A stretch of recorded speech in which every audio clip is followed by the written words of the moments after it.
Bismillah ar-Rahman ar-Rahim. Subhanaka la ilma lana illa ma 'allamtana innaka antal alimul hakim. I am very grateful that the members of this commission have assembled today from faraway places as well as from rain-drenched places like Karachi. But first of all, I would welcome Justice Sajjad Ali Shah to the Commission, who has in fact travelled from Peshawar and started work at Islamabad, probably because of this meeting. I'm grateful that Qazi Saab has spared time from his vacation, and Ashtar Saab has gathered the strength to. He's not on record. He's not on file, is he? Ashtar Saab has disappeared from the screen. जी क्या हुआ? Connecting to audio.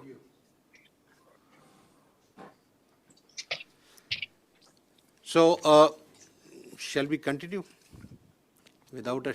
हाँ जी, 2 minutes ठहर जा. Sorry, Qazi Saab, Ashtar Saab is offline, so we are trying to connect with him. Ashtar Saab, can you hear us? Yes, sir, I can hear you. Thank you. Thank you. So, welcome and thank you for joining us from London. And all of us were thinking of you and praying for your good health. I hope you are in good health. Is that right? Inshallah, sir, I will be in good health. I'm proceeding this evening to the US. And, well, just keep praying for me. Inshallah. We all. Lots of prayers for you. So now very quickly, let's move on with the agenda, which is to consider the appointment of 5 judges on the Supreme Court bench. There are some recommendations by myself as the chairman of this commission, which I propose for the commission to kindly consider. I have already written in the note the reasons for recommending some and bypassing others. The paper book that you have received contains some data, and the detailed data is available in the larger paper books, which unfortunately I think neither Qazi Saab nor Ashtar Saab have received, because we sent that material through email and through WhatsApp. But anyway, it's nice that you are with us, and any questions that you have, we can answer those as they take place. So, just to complete the formality, I propose the names of Justice Kaisar Rashid Khan, Chief Justice, Peshawar High Court, for appointment to the Supreme Court. Justice Hassan Azhar Rizvi of the Sindh High Court. For such appointment, Mr. Justice Muhammad Shafi Siddiqui from the Sindh High Court, Mr. Justice Nematullah Pulpoto, again from the Sindh High Court, and Mr. Justice Shahid Waheed from the Lahore High Court. The point about the selection, firstly, from the different provinces, is that we have 3 seats that have been vacated by judges adorning. One of them still adorns the Supreme Court, but we have 2 seats that have been vacated by Justice Guldar Ahmed and Justice Maqbool Bakir Saab. Justice Sajjad Ali Shah Saab, who is with us, shall be laying down his robes middle of next month. So there will be 3 seats, and for that reason there are 3 proposals. From Peshawar High Court, Justice Mazhar Alam Khan Mia Khail has retired recently, and in his place, Justice Kaisar Rashid Khan has been proposed. Justice Shahid Waheed is proposed to fill the seat vacated by Justice Qazi Amin Ahmed Saab, Muhammad Amin Ahmed Saab. So this is the ratio, but now if you like, I can read through the material that I've already sent, or if you like, we can start discussing the proposals that I've sent, and we can start with Justice Sarma Jalal Usmani Saab, and then move down the table to the other side. So, in your turn, gentlemen, Justice Qazi Faizisa Saab, being the senior puisne judge, will be speaking after Justice Tariq Masood Saab. And Mr. Ashtar Asaf Ali will be addressing after the law minister has spoken. Thank you very much. Justice Sarmad Usmani Saab, may I request you to express your views on the suggestions made? All right. Thank you very much, Honorable Chief Justice, and thank you, gentlemen, for being here, and my best wishes to all of you, especially to Ashtar Saab for his impending surgery. I hope everything goes well and he's able to rejoin us hale and hearty. All right, can you, Thank you, everybody sir. hear me? Can you hear me? I can. Nahi, Qazi Saab nu- Qazi Saab, can you hear me? Nahi. I can, but it's garbled, but please go There is- ahead. All right, okay. Now, as far as the Sindh High Court is concerned, I can say with a bit of conviction that perhaps I know these honorable judges who have been nominated and those who have been bypassed, because I am from that High Court. I remained judge and the Chief Justice as well. And some of the nominees I had recommended to be on the bench. So, as far as Justice Syed Hassan Azhar Rizvi is concerned, I fully endorse his nomination. I know for a fact that he's a thorough gentleman, and his work is all right, and he otherwise is above board. So I would heartily endorse his nomination. And so far as Justice Muhammad Shafi Siddiqui is concerned, I also think that he's a good judge, and he should prove an asset to the bench here. But I think there are other judges who are just as good, and they have been ignored, and who are senior to Justice Pool-Poto. Now, as far as Justice Pool-Poto is concerned, I know that he is above board, and I know that he's good in criminal work. But you see, I have read his judgments, and his judgments are more or less stereotyped criminal judgments, like criminal appeals and bail applications, and frankly speaking, there is hardly any innovation which one can do in a criminal case, because the principles and the law is very well settled, and even the law says how to write a criminal judgment. It's in the CRPC, so you can't really deviate from that. So therefore, I think that perhaps those who are senior to him should be considered, like Mr. Justice Abbasi and Mr. Justice Nadeem Azhar, Nadeem Rizvi, Nadeem Saab. Now, these two gentlemen out of, I think that we should consider them. And as far as Justice Abbasi is concerned, again, there is no doubt about his integrity. It is said that he is only done tax work, but I think he's, when he came on the bench, he's done other work as well. I can see from his disposal that he's done, he's done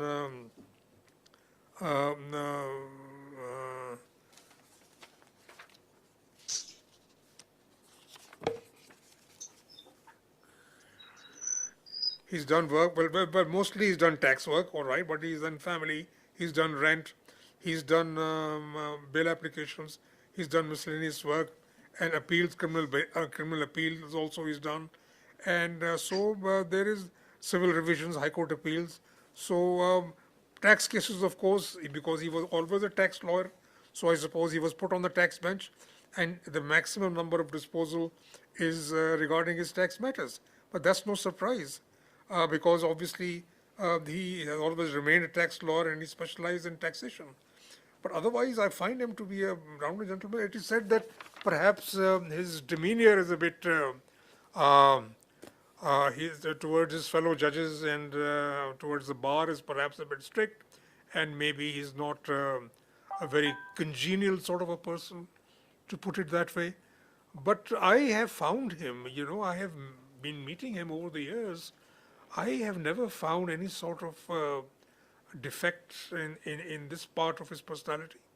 He's always been very nice and, very pleasant as far as I'm concerned.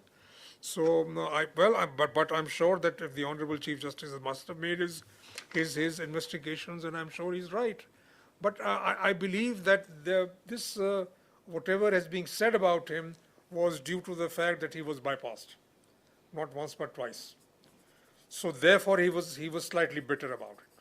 So see, if a person is bypassed for no rhyme or reason, and obviously he may be slightly bitter. If a person, for example, is prosecuted for no rhyme and reason, and ultimately it turns out that he's been wrongly prosecuted, obviously that person will be bitter. So perhaps I don't think this may be a flaw in his character. This could probably be something which boiling up inside him, and maybe sometimes he expresses it. But otherwise, I found him to be all right. I mean, he writes reasonable judgments. He writes good judgments also. I've read his judgments. And he is amenable to work, to disposal. And insofar as Nadeem Saab is concerned, his disposal is low. I agree with that. And perhaps, I don't know, for whatever reason, he's not being writing too many judgments. But the judgments which he writes are up to the mark. That I can say.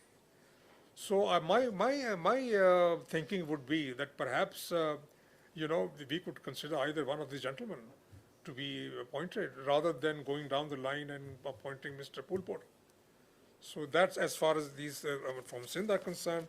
As far as the gentleman from Peshawar High Court is concerned, obviously he's the senior most, and I'm sure that from his the type of work he's done and from his judgments also, I find is up to the mark, and I'm sure that he is a gentleman. So I would fully endorse his candidature, and similarly I would endorse the candidature of Mr. Waheed, Justice Waheed, because the other three gentlemen, I've seen their judgments, and I think that as far as judgment writing is concerned, as far as the quality of the judgments are concerned, Justice Waheed is much above them. And so therefore, and otherwise he's a gentleman, he's above board. So I would endorse that. Thank you very much. That's all I have to say. Thank you, sir. Thank you. Justice Sajad Ali Shah Sahab.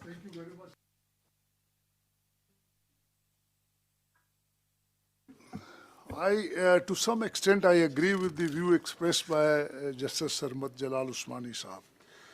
But the reasons which the Honorable Chief Justice has given for bypassing the three judges from Sindh, we have yet to hear the Honorable Chief Justice.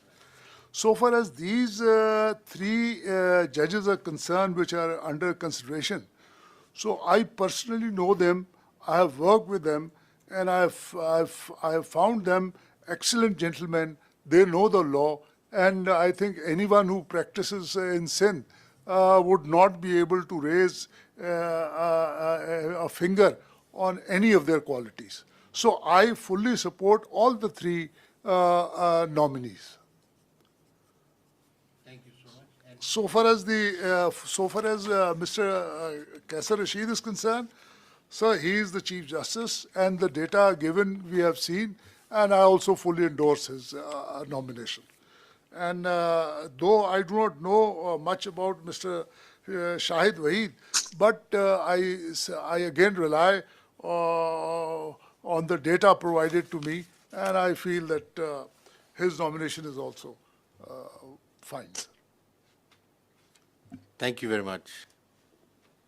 Justice Ijazul Ahsan Sahab. Thank you very much, sir. I welcome Justice Usmani, Justice Sajad Ali Shah, who has joined us for the first time. Mr. Tarar has been here for a while, and the representative of Pakistan Bar Council is a very senior counsel. Welcome to you all. Qazi Saab, Attorney General Saab. Sir, I have carefully gone through the recommendations that you have made and the reasons that you have recorded for recommending some and not recommending others. I have also carefully examined the judgments of all the gentlemen and the work that they have done over the past many years since elevation, and the judgments which they have sent as their 10 best judgments. As far as the first recommendee, Mr. Kaisar Rashid, Mr. Justice Kaisar Rashid is concerned, I mean, he ticks all the boxes. According to my information, he has immaculate integrity. His competence is not questionable. His temperament, as many people as I could talk to, including the ones coming from KP, who are our colleagues in the Supreme Court, they all endorse the fact that he is a thorough gentleman and has exactly the temperament that a judge needs to have. Likewise, the number of his judgments show that he has done a fair amount of work, and he has done work on all sides. There are reported judgments of the criminal side, civil side, constitutional side, and I would call him an all-rounder, which essentially is a requirement that we need of the Supreme Court at this point in time. As far as, so I recommend him, and I entirely agree with the recommendation of the Honorable Chief Justice. This is in addition to the excellent administrative work that he has done in setting up courts in Waziristan and the Fatah area. Now, as far as Justice Hassan Raza Rizvi, Justice Shafi Siddiqui, and Justice Nematullah Phulpoto is concerned, I have read their judgments, and I would admit I have no first-hand knowledge of their personality or their temperament, but as much as I can gather from whatever information I have received, and I have discussed this information with my colleagues in the Supreme Court, as well as some of the judges of the High Court that I have had the opportunity of discussing, I find that all of the three judges that have been recommended, again, tick all boxes that we need to tick, which is integrity, competence, temperament, and capacity. Now, as far as Justice Nematullah Phulpoto is concerned, I can understand the preference of the Honorable Chief Justice for him, for the reason that the Chief Justice also has to see as to what is the requirement, the current requirement of the Supreme Court. We have thousands of hardcore criminal cases, murder appeals, and the rest. And right now we have only one judge who is a specialist and has not only practiced in that area, but also has rendered remarkable judgments in the high courts. And I presently sit with him in the Supreme Court on a bench, and I find that he is fully in tune with what the law is, has been, and should be. But incidentally, we just have one judge on that score, and we desperately need not only a judge who is a workhorse, but who is also a specialist in this area. And Justice Nematullah Phulpoto, according to my information and the information that I have received from a number of High Court judges who have been on the bench with him, including Justice Sajjad Ali Shah, verify the fact that he is not only a prolific judgment writer, but has a very keen and a very good understanding of criminal law, and he could be a very good addition to the Supreme Court insofar as the requirement of a judge who specializes in criminal matters is concerned. So understanding the concern of the Honorable Chief Justice of Pakistan, I fully endorse the view that we need a judge who specializes in criminal law in order to bolster our capacity to quickly deal with criminal matters of which there is a considerable backlog. Finally, Justice Shahid Waheed, I have been his Chief Justice, so has the Honorable Chief Justice of Pakistan, and so have some of the other judges who are from the Lahore High Court. And all of them are very clear about his capacity, his integrity, and his ability to write very good analytical judgments. And the quality of judgments, as Justice Sarmat Jalal Usmani has just said, is way above the first three gentlemen, who incidentally, the Honorable Chief Justice has been working on the civil side, but as has been noted, for a number of years, he doesn't have any reported judgments. And whatever judgments have been reported deal with very routine matters. On the other hand, the gentlemen at number 2 and number 3 are again judges who have written routine judgments on the criminal and civil side, and do not, in my opinion, match up to the level of analysis and innovation in civil law that Justice Shahid Waheed is capable of doing. An additional advantage of elevating Justice Shahid Waheed is that, again, hardcore civil side expertise we do need in the Supreme Court at this point in time. And Justice Shahid Waheed has done a lot of work as a practicing lawyer, as a judge of the High Court, as well as when he sat in the division benches dealing with hardcore civil matters for which there is a requirement in the Supreme Court. Plus, in my humble opinion, Justice Shahid Waheed has the temperament and the capacity that we require in the Supreme Court with the sort of work we have. Just one final note that essentially the Chief Justice of Pakistan is the head of the team that he has to field in order to deal with all matters, civil, criminal, constitutional, which come to this court.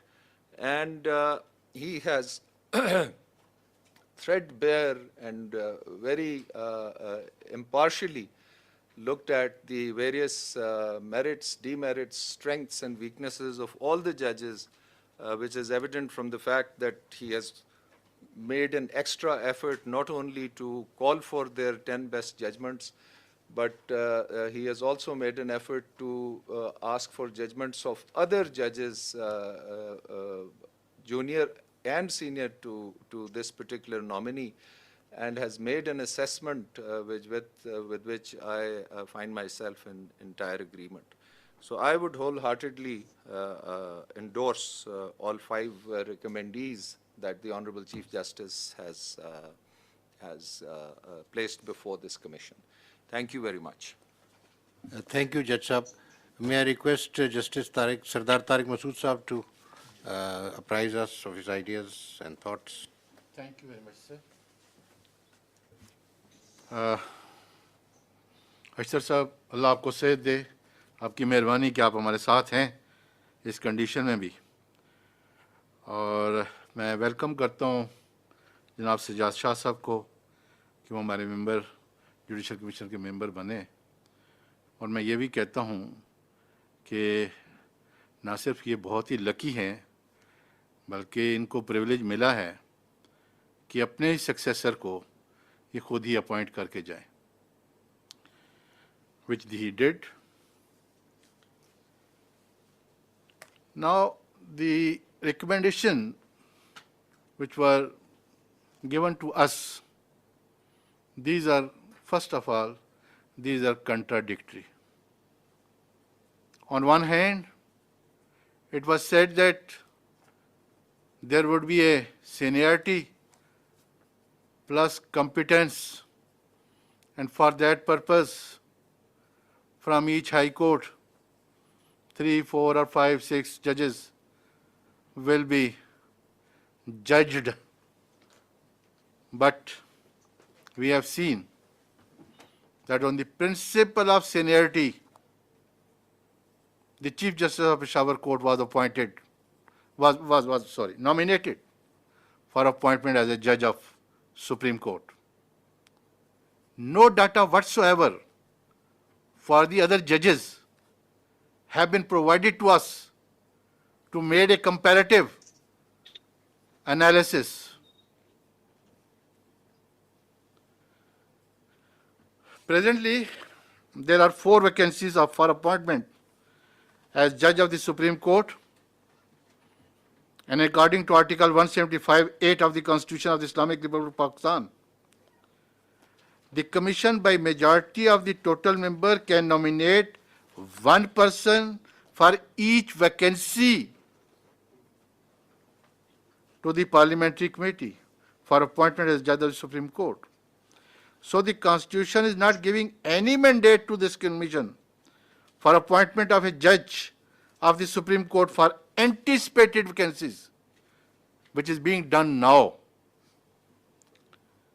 Although in Rule 3.1 of the Commission, word anticipated is mentioned,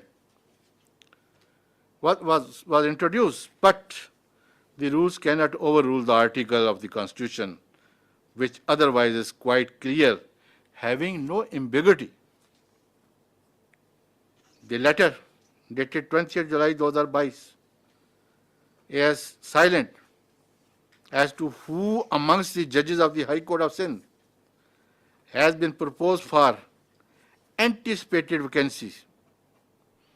If this principle is to be followed, then of course we all and the other judges of the Supreme Court may be allowed to propose their successor, and they also be nominated and approved for appointment as anticipated judges of the Supreme Court.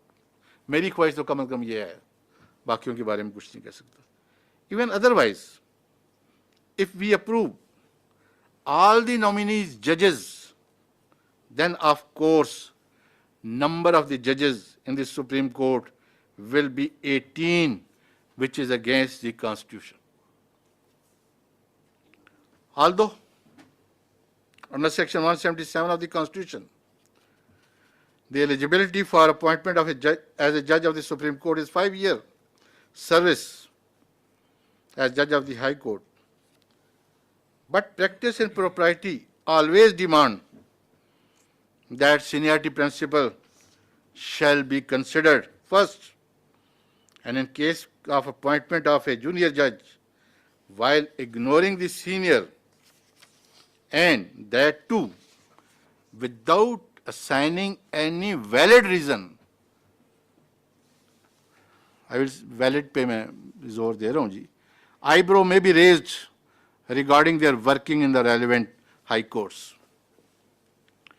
It was decided in the previous meeting of the Judicial Commission that there should be, sorry ऐसे वो आ रही है उसके ऊपर वो mist आ रही है, वो मुझे समझ ही नहीं आ रहा. अच्छा, that there should be criteria for appointment of the judges in the High Court and the Supreme Court, and for the said purpose a committee was constituted to suggest suitable amendments in the relevant rules and propose a criteria for appointment of judges to the Supreme Court. However, Unfortunately, neither the criteria nor the amended rules have been framed by the said committee till date. Although the Honorable Chief Justice has stated on previous meeting that integrity, capacity, temperament, and one thing more, competence, have been settled in that meeting. But even then, that has not been converted into the rules, and the matter was deferred for further deliberation to judge how the criteria will be determined. The list provided of the nominee judges, barring Chief Justice of the Peshawar High Court, who are the junior judges than their senior, and the said senior judges are more eligible. So far, I have gone through the data for appointment as judges of the Supreme Court than the junior nominees. The letter written by Mr. Justice Ahmad Ali Sheikh indicates that he had earlier wrote a letter on 12th March 2022, which was not shared with us in this meeting, in which he had written that due to some circumstances, he is not interested for elevation as judge of the Supreme Court. He is nobody to refuse so. This letter may not be a reason for not considering him for appointment as judge of the Supreme Court. If he was appointed as a judge of the Supreme Court and he refused, then Article 206(2) of the Constitution will operate against him and he will be deemed to have been retired. Only then the next judge junior to him can be considered for appointment as judge of the Supreme Court. Even otherwise, in the Constitution, there is no provision or concept for getting consent or refusal from a judge, Chief Justice, for appointment as a judge of the Supreme Court. On the other hand, Justice Atar Minallah, who is second to Justice Ahmad Ali Sheikh in seniority amongst Chief Justices of the High Court of the country, has been superseded and completely ignored. No data or record regarding his work and capacity has been provided to the Commission. There is no reason available on record as to why he has been superseded. His integrity, capacity, temperament, etc. is above board, which is known to everyone. His judgments are being considered, discussed, and relied upon by the judiciary of other countries. Nobody can raise a finger toward his integrity, capacity, etc.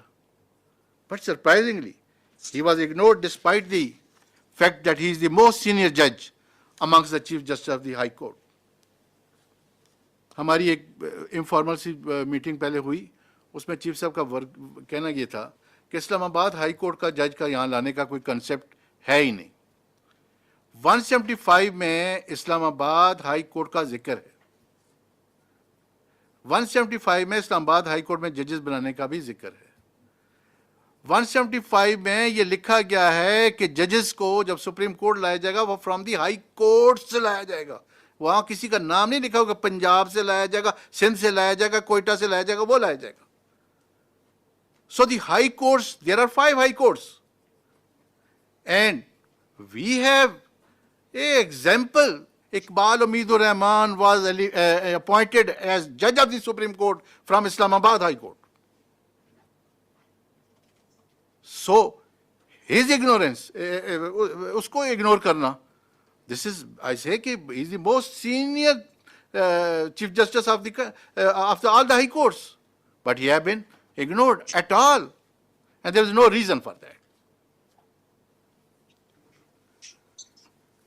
It is quite clear that in the High Court of the Sindh and the Lahore High Court, and amongst the Chief Justices of all the High Courts, there are many senior judges than the nominees. for appointment as the judge of the Supreme Court. This amount to discrimination, which is against the mandate of the Constitution. We daily decided the cases in the courts on the basis of the discrimination. But why a discrimination is being done in our own institution?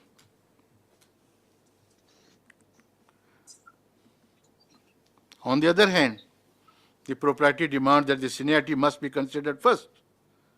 If anyone is found not capable, despite being senior, for appointment as judge of the Supreme Court, valid reason, I just say again and again, valid reason. ये नहीं कि किसी की 4 judgement फालतू हो गई हैं तो वो अब उसकी वैलिड रीजन बन गई, या कोई जेंटलमैन है तो वो वैलिड रीजन बन गई. बात ये होगी कि किसने क्या काम किया और किस किस्म का काम किया. For not appointing said senior judge shall be given.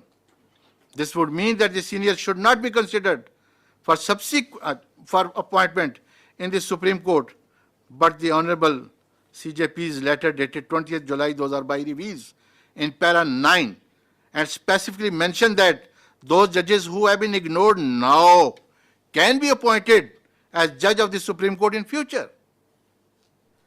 If they are eligible for appointment as a judge of the Supreme Court in future, then why presently they are not nominated for appointment as judge of the Supreme Court? कल अगर वो बन सकता है जनाब chief जज of the supreme court, तो आज क्यों नहीं बन सकता? या तो उसका रास्ता बंद कर दें, कह दें हमेशा में के लिए बार हो गया, बात तो खत्म, क्योंकि है ही कॉम्पिटेंट नहीं है, उसकी इंटेग्रिटी खतरनाक है, तो बंद कर दे इसकी उसका रास्ता. लेकिन वंस यू से कि ये कल आ सकता है और फिर वो नहीं आ सकता, ठीक है जी.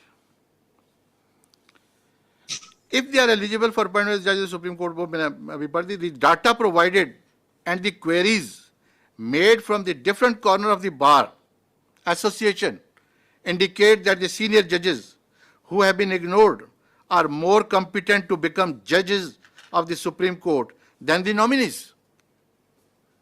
The violation of the seniority and competence will not only hurt their feeling, and if for the sake of argument, as mentioned para number 9 of the above said letter, in future they are appointed as judge of the Supreme Court, the said senior judges in the High Court will become junior to the nominees in the Supreme Court. And this is, I don't know, इसको कैसे हम अज़म कर सकते हैं? We should not manipulate the system by making those who are juniors by them and then making them seniors in the Supreme Court.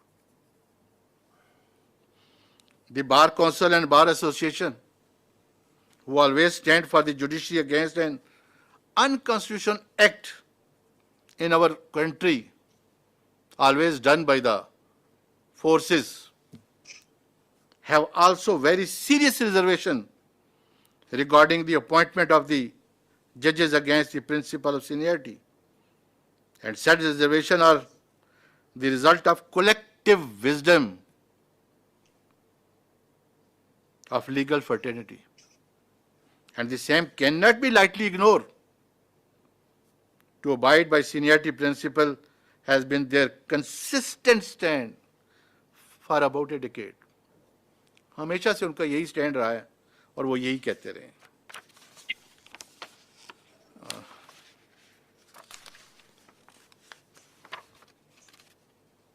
Sorry, sir.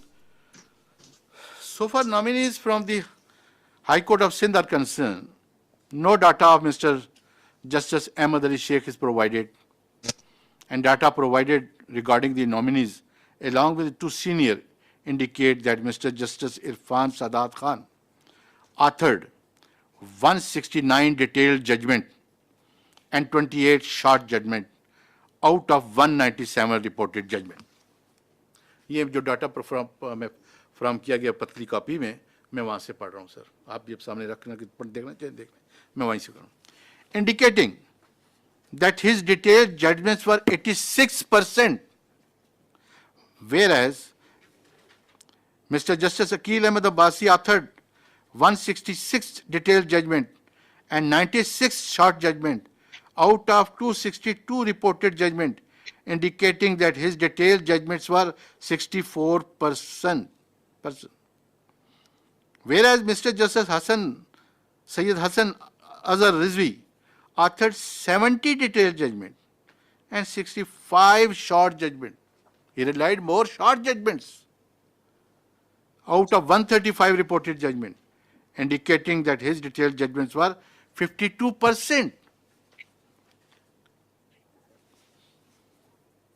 Mr. Justice Nadeem Akhtar authored 152 detailed judgment and 63 short judgment out of 215 reported judgment, indicating that his detailed judgments were 71%.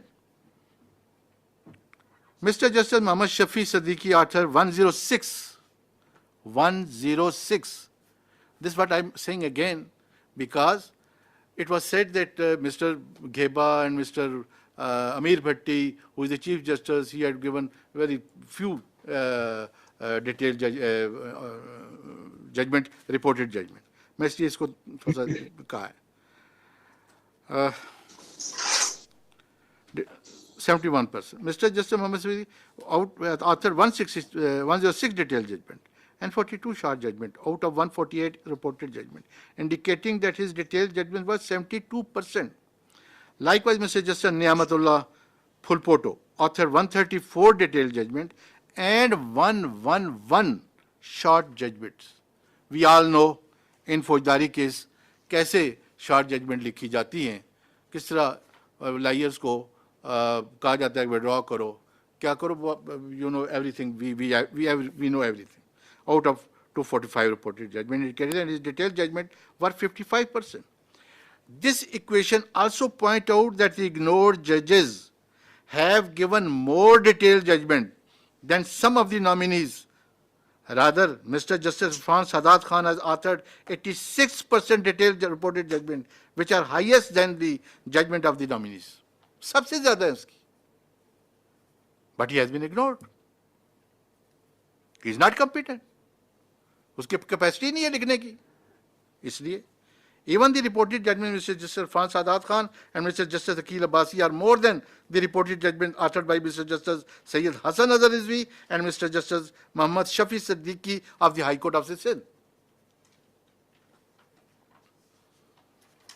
Now, the data so collected from the computer bench of the Supreme Court indicate that 4.8% judgment authored by Mr. Justice Irfan Sadat Khan were set aside, whereas his 57.6% judgments were upheld. 3.5 judgments authored by Mr. Justice Akil Abbasi were set aside, whereas his 44% judgments were upheld by this court.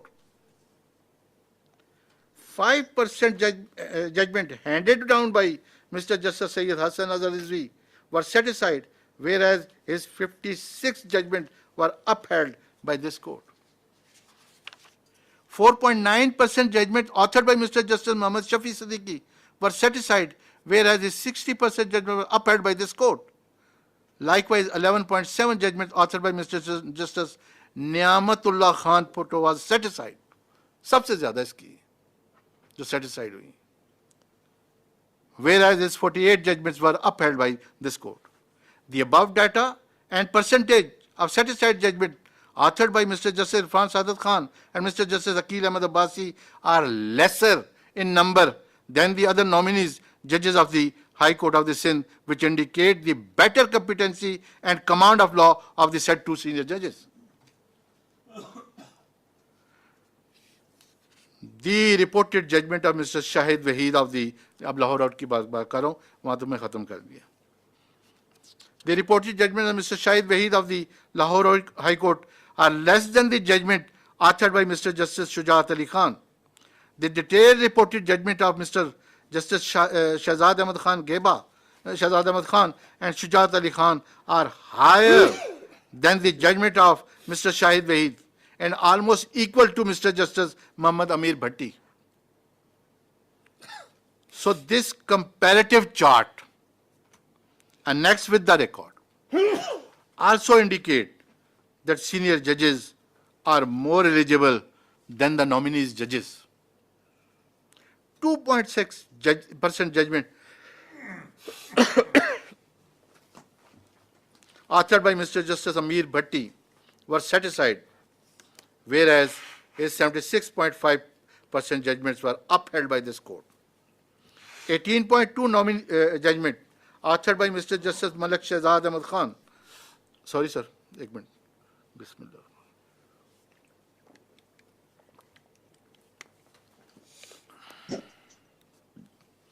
%% judgment authored by Mr. Amir Bhatti was set aside, whereas 2.6 were there. 18.2 judgment authored by Mr. Malik Shehzad Ahmad Khan were set aside, whereas his 60.4 judgments were upheld by this court.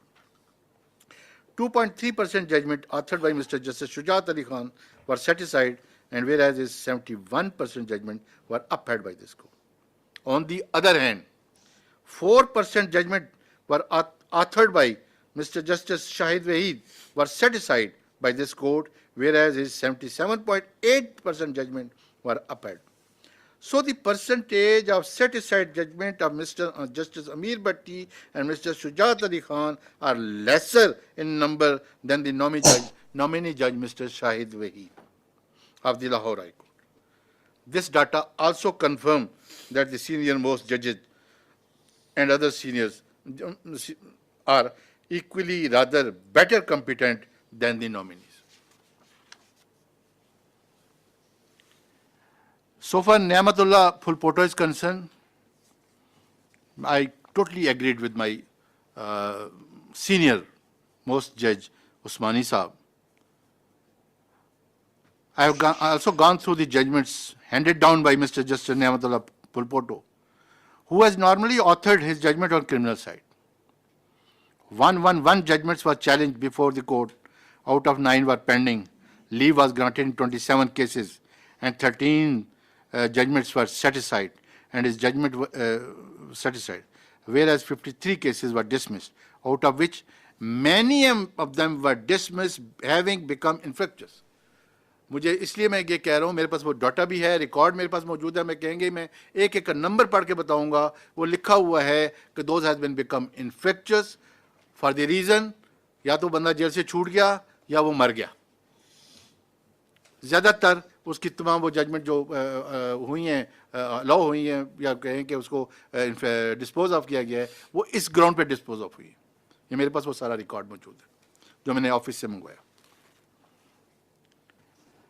A perusal of the judgment indicates that although he is known to be a judge having command on criminal case matters, but rightly as said by Usmani Sahab, but his judgments are average, indicating that his concept toward criminal law is not clear. मैं सिर्फ एक example दूंगा. One example is that in all the cases, अभी अब कहें मैं सारे खोल के एक एक लफ्ज पे पढ़ के बता देता हूँ, मैंने अंडरलाइन किए हुए. In all the cases, he firstly discussed the medical evidence and only observed that the death of the deceased was unnatural, hence it corroborates the ocular account. The Supreme Court has already settled as far back as 1990 and 1991, Usmani Sahab ko pata hoga, that medical evidence cannot be considered as a corroborative piece of evidence, as it neither pinpoints the accused nor names the assailant, and it only gives the detail of the injury, the condition of the dead body, the cause of the death, duration between injury and death, and between death and postmortem, etc., and can only be considered as a supportive evidence, but not as a corroborative piece of evidence. मेरे सामने वज़ीर कानून भी बैठे, फौजदारी करते रहे, और उस्मानी साहब ने भी यही कहा, लेकिन मैं आपको ये एक एग्जाम्पल बताइए. But almost in each judgment, the learned nominee judge has observed the same as a corroborative piece of evidence for conviction. There are many other things. मैं अगर वो आपको पढ़ के सुनाने की कोई बताना शुरू कर दूं, तो आप परेशान हो जाएंगे. When he gave the facts, He gave the ocular account was produced as PW3 and PW4. What PW3 say 11111 सारा कर दिया, what PW4 से 1111 उसकी पूरी कहानी बयान कर दी, फिर उसके बाद बाकी गवान का जिक्र कर दिया, फिर बहस की जिक्र आ गई, फिर आ गई अपनी उनकी ऑब्जर्वेशन. जब अपनी ऑब्जर्वेशन आई तो उन्होंने कहना, पहले तो मेडिकल को उन्होंने खंगाला, फिर उसके बाद कहना शुरू कर दिया PW3 appeared as a eyewitness and he said 11111. वो तमाम स्टोरी जो पिछले चौथे सफ़े में वो कह चुके हैं वो सारी फिर रिप्रोड्यूस की.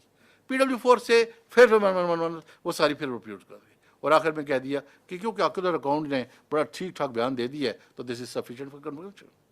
तो कहाँ है वो appraisal and re appraisal of evidence का जो प्रिंसिपल बनाए गए दिस कोर्ट के, वो किधर हैं? मुझे तो कहीं नजर नहीं आए इन जजमेंट्स में. On the other hand it was said, जब शहजाद खेबा साहब को कहा गया कि उसको नहीं बना रहे हम लोग, अभी इसमें जो रीज़न दिए वो यही दिया जी, उसकी एवरेज जजमेंट है. खोल के देख लीजिए, एक एक जजमेंट को पढ़ के देखेंगे, यू विल सी. ये मैं ये नहीं कहता कि वो लाहौर के जजेस का ये एक बहुत माशाल्लाह अच्छी बात है कि वो each and every piece of evidence को डिस्कस करते हैं. रीअप्रेजल का एविडेंस का यही तो मतलब है. हम सुप्रीम कोर्ट में तो ये कह सकते हैं कि नो बस ठीक है, it's alright, both the courts have seen and we are not going to say. हमारा तो और बात है, लेकिन जब अप्रेजल करना है ट्रायल कोर्ट ने, रीअप्रेजल करना है. Reappraisal mean the whole reappraisal, not a summarily करना है. तो ये ऑलमोस्ट इन दी जजमेंट यही कुछ कहा है उन्होंने जी. His reasoning against the settled principle of appraisal and reappraisal of the evidence. What is even more worrying is that he adamantly refuses to read or follow our 30-year-old Supreme Court precedents, thus contravenes Article 189 of the Constitution. But he has been nominated. Okay. The information so far I have gathered from different corners of Sindh is that his integrity is also questionable. Whereas the reason for his appointment given in the letter dated 20th July 2022 is silent regarding his integrity. Same is the position in regard of Mr. Justice Muhammad Shafi Siddiqui. The information so gathered from the liars in the relevant quarters from Sindh is also found questionable integrity, and the reason for the appointment are also silent regarding his good integrity. The information also reveals that both are accessible. उन्होंने वो भी बताया कि accessible किन के जिम्मे है, किन के अंडर है, लेकिन मैं वो वहाँ जिक्र नहीं करना चाहता. But they are accessible according to the bar and the people जिनसे मैंने को कंसिडर किया. बिकॉज हमें तो एक इन्होंने तो कह दिया कि ये हैं, ये बंदे ठीक है. अब हमारे पास तो और कोई सोर्सेज नहीं है, हमने तो वहीं से जाके पता करना है सिंध से, और सिंध में जो इक्का दुक्का जो हमारे जानने वाले हैं उन्हीं से पूछा जा सकता है जो थे. The integrity along with seniority is the prime consideration for appointment as judge of the Supreme Court. But reasoning given the head of the each nominee judge is silent regarding their integrity. It is also a circumstance that nobody has raised his finger toward the integrity of Mr. Justice Irfan Sadat and Khan and Akil Ahmed Abbasi. यहाँ भी आप लोगों ने जिन लोगों ने कहा है उन्होंने कम उनकी इंटेग्रिटी के बारे में किसी ने कोई बात नहीं की. So far temperament of Mr. Justice Akil Ahmed Abbasi is concerned, the same is not supported from any corner of the legal fraternity, and this fact by itself is not sufficient to debar such a nice judge who work appreciably and being respected in legal fraternity due to his integrity and competency.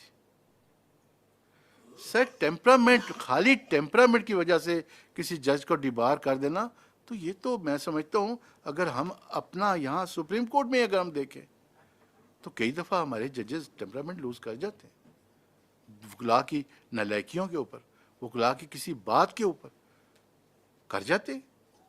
لیکن اس وجہ سے اس کو نکال دیں, اس کو nominate نہ کریں, صرف اس وجہ سے. Otherwise he every thing was equal. وہ کمپیٹنٹ بھی ہے, وہ سینئر بھی ہے, سب کچھ ہے, لیکن نہیں.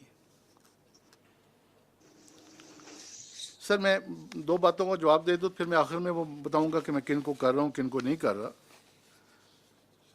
دیکھیے سر, آپ نے کہا کہ وہ کیسے رشید والا بات میں نے پہلے ہی کہہ دی. آپ نے اس کا کمپیریٹیو ڈاٹا ہمیں نہیں دیا کہ ہم اس سے کسی طریقے سے وہ کر سکیں. امیر بھٹی کے بارے میں کہتے ہیں ہی از اے گڈ جج, اور میرے بھائی نے یہ کہا کہ ہمیں ہارڈ کور سول کا بندہ چاہیے.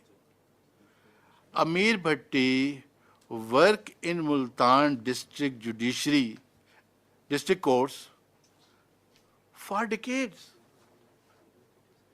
اس کا ہارڈ کور کا اتنا تجربہ ہے سول سائڈ پہ, ریونیو سائڈ پہ, ہر سائڈ پہ, کہ could be a good addition in this institution for that purpose. اور کرمنل کے لیے پھل پوٹوں کو لانے کی ضرورت بجائے آپ یہ دیکھیں کہ یہاں کرمنل کے کیسز کتنے تھوڑے سے ہی ہیں, اتنے زیادہ نہیں ہیں. یہاں سول کیسز جو ہیں وہ ملٹیپل تھاؤزینڈ اینڈ تھاؤزینڈ میں ہیں. اصل کیسز تو وہ ہیں جن کو ختم کرنا ہے, جن کے لیے میکسیمم ججز یہاں پہ سول کے پہلے ہی اویلیبل ہیں.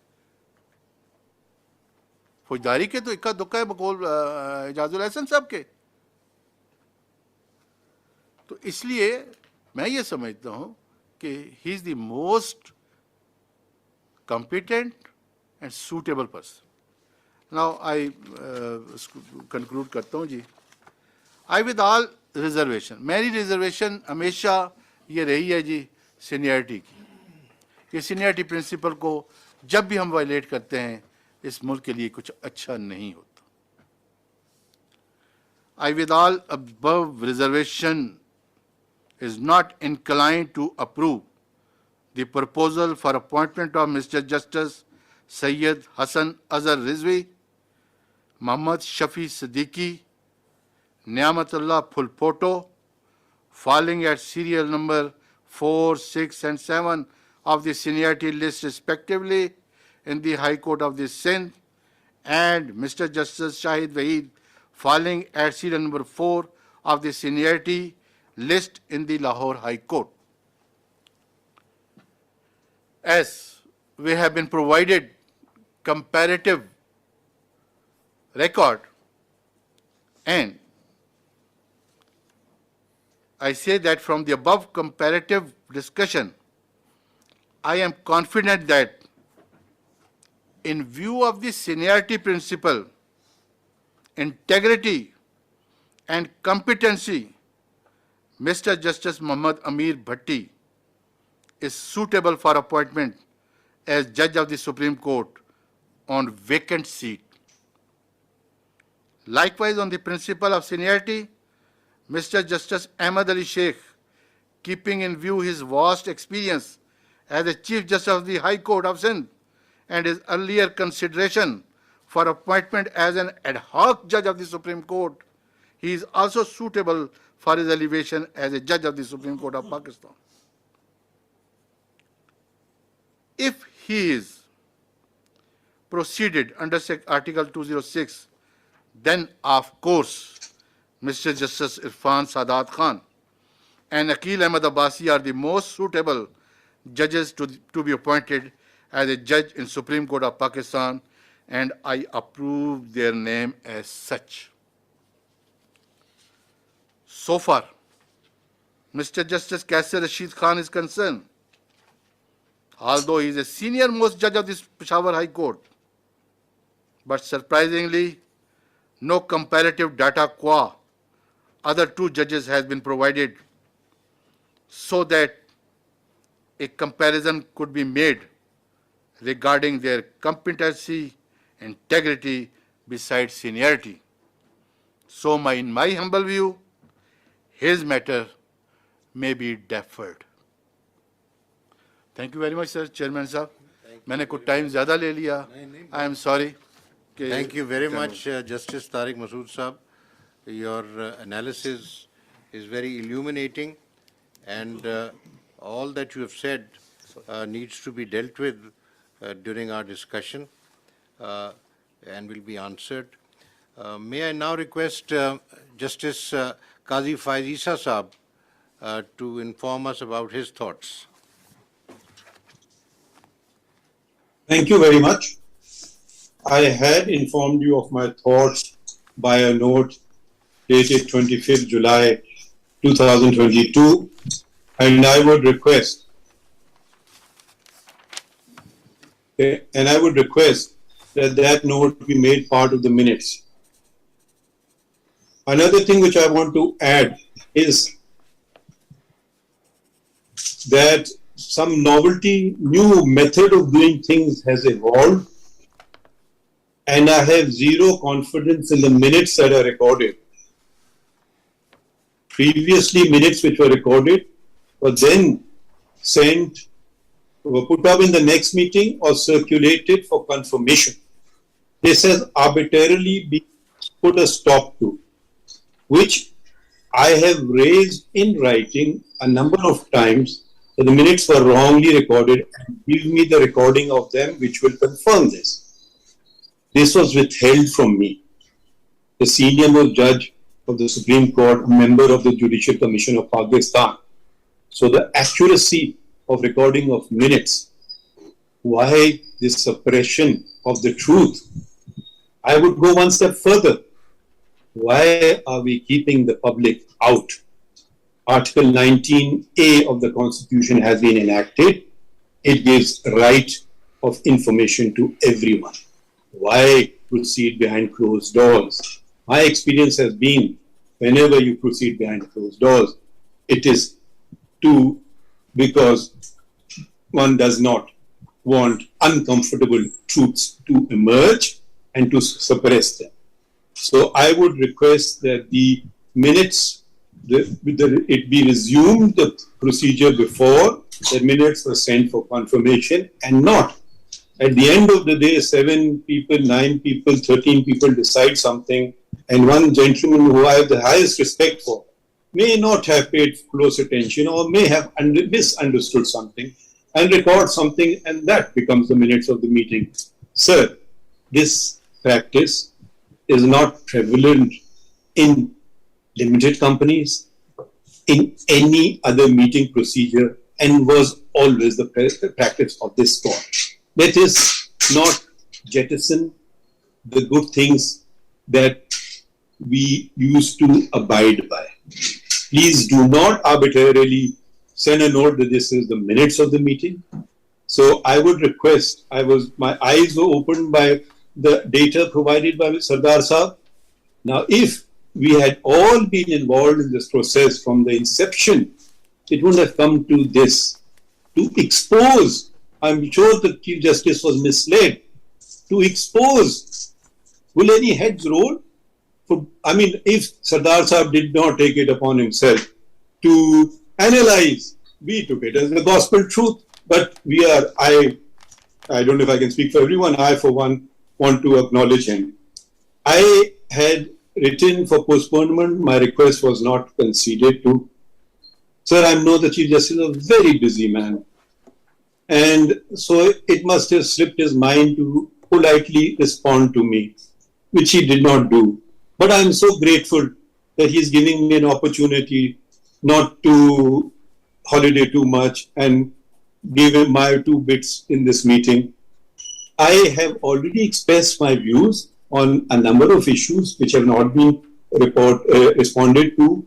And now, since a number of very honorable members, and undoubtedly the chairman too, will express their views, I will request that I speak last, also because, for the added reason that the 2,500 or so documents that I have never received.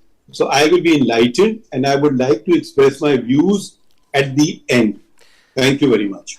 I think Justice Qazi Faiz Isa Saab, you should make your statement now, because I will be doing the concluding remarks.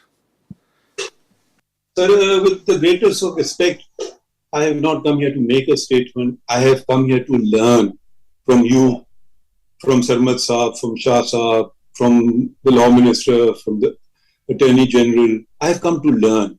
I may change my view after learning. I have expressed my views. If you had responded to some of my views, I would have certainly expressed my views. I would like to now, I don't think you can force me to speak when you choose to. I'm deferring to hear from them. Maybe I get persuaded, maybe I agree with you, and I said, wonderful, let's do what you're saying.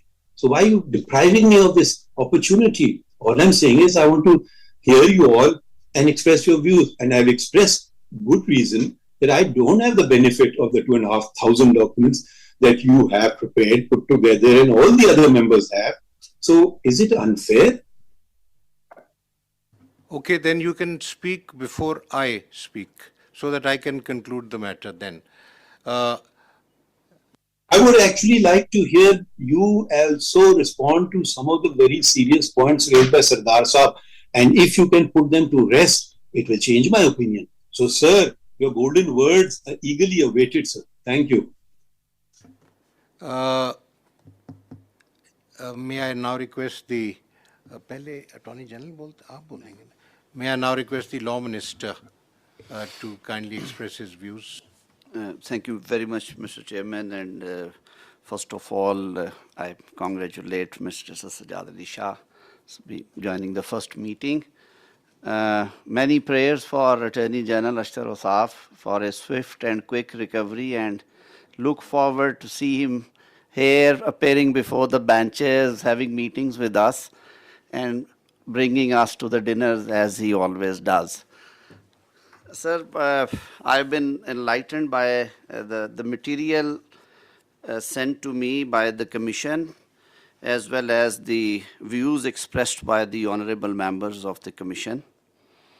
Before I comment upon the nominations, I would like to place on record my views regarding the principle of seniority and fitness for elevation of the candidates.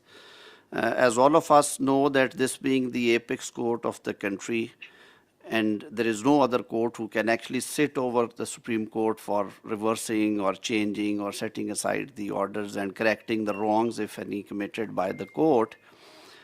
Sir, we expect that we should always go for best of the best.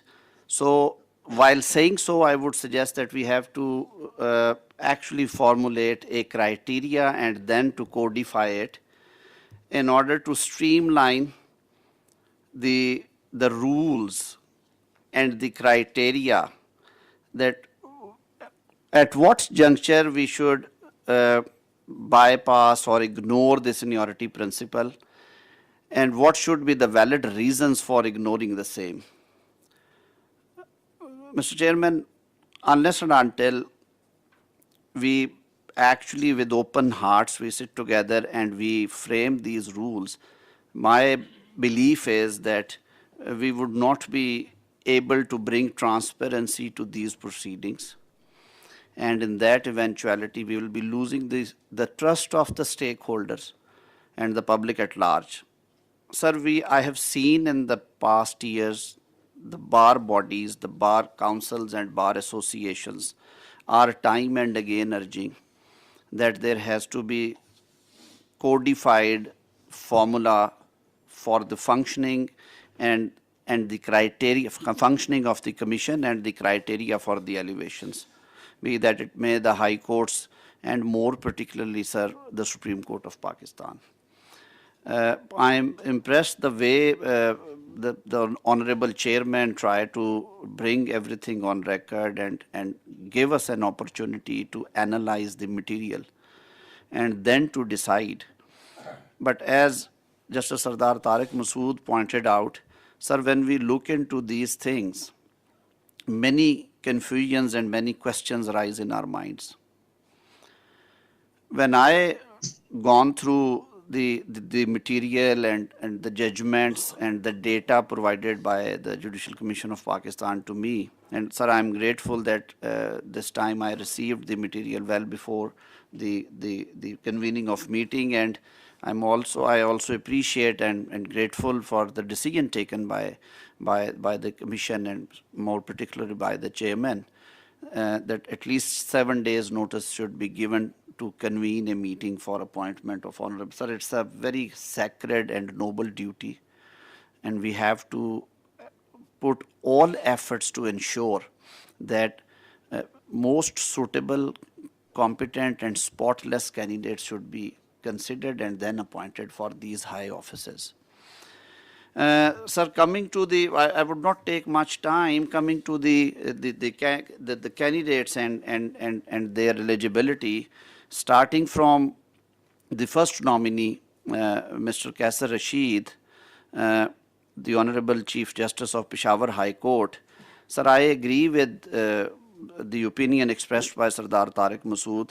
Sir, it would have been in fitness of things, and it would have been extremely helpful for all of us if rest of the 2 judges or 3 judges, like the judge, the senior puisne judge, and the judge at number 2 in the number 3 in the seniority, their credentials and their judgment should also be placed, since we are actually bypassing the principle of seniority in Punjab and in Sindh.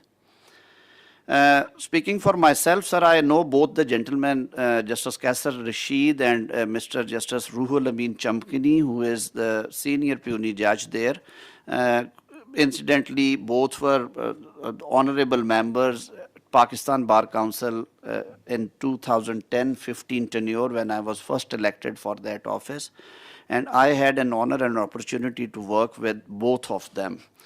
So as a lawyer, I feel that they were dignified persons. But when I compare their working in the council, their input in the issues coming to the legal education committees and the disciplinary proceedings and even the threadbare discussions on the national and legal issues, I found much or better clarity of thoughts in Mr. Ruhul Amin as he then was, comparing to Justice Kaisar Rashid. I have never appeared before both of them, but when I spoke to my colleagues at Peshawar High Court, in their assessment, first of all, there is one interesting factor may I bring before this August forum, that Mr. Kaisar Rashid and Mr. Ruhul Amin were elevated in the same badge, I believe, or if there was any difference of badge. Right now, their seniority is at number 1 and 2, but their age of the date of retirement is only with 24 hours difference. So if one gentleman would be retiring on 21st of March 2022, the other honorable judge, the puisne judge, would retire the next day. So it's quite interesting. Even the honorable judge at number 3 would also retire in the same week. So for all the more reasons, I would, sir, suggest that we should examine the credentials of all 3 gentlemen, because they enjoy almost same kind of seniority. The experience on the bench and experience of life is almost one and the same. So it would be extremely helpful for us if we get material, credentials, their judgments, their comparative work for consideration for all 3 gentlemen, and till that time we defer the appointment from Peshawar High Court of Justice Kaisar Rashid. Now, sir, coming to Sindh, with all respect and humility, unfortunately, I've never worked at, or even I have never appeared before a bench at Sindh High Court. शायद वहाँ के लोगों को इतनी अच्छी वहाँ पे legal assistance मिलती है कि वो बहुत कम बाहर निकलते हैं जी. और it's a beautiful court premises, बहुत काबिल और अच्छे जजेस भी वहाँ से आए, लेकिन सर मेरे लिए ये तशनगी रह गई. So I would confine myself only to the material and its analysis, और जो वो comparison किया जा सकता है, and for rest of things के उनकी कोई integrity या جو ان کی ریپوٹیشن ہے بار میں اور ان کی ذات کے بارے میں اگر کوئی بات ہے سر, اس کے لیے I would prefer to rely upon the opinion of Justice Mr. Akhtar Hussain. بار کو ریپرزینٹ کرتے ہیں سر. میں نے یہ جسارت کیوں کی ہے, جو آنریبل ججز کی اوپینین سر انٹیگریٹی اور جو کنڈکٹ کے بارے میں یا ڈیمینر کے بارے میں بہت اچھی ہو سکتی ہے, لیکن sir my personal understanding is spending 28 years at the bar, sir جو bar members are eyes and ears of this profession.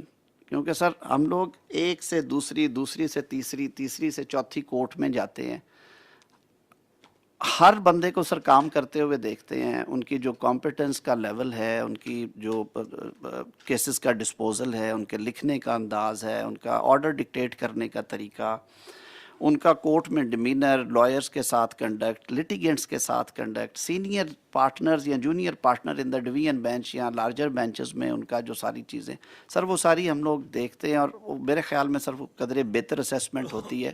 تو سر اس پارٹ کے لیے میں رائے کروں گا سر اختر حسین صاحب سے کہ وہ ہمیشہ بڑا باریک تجزیہ دیتے ہیں, and more specially he belongs to same city اور he has been working Sindh high court for almost Akhtar sahab 50 years.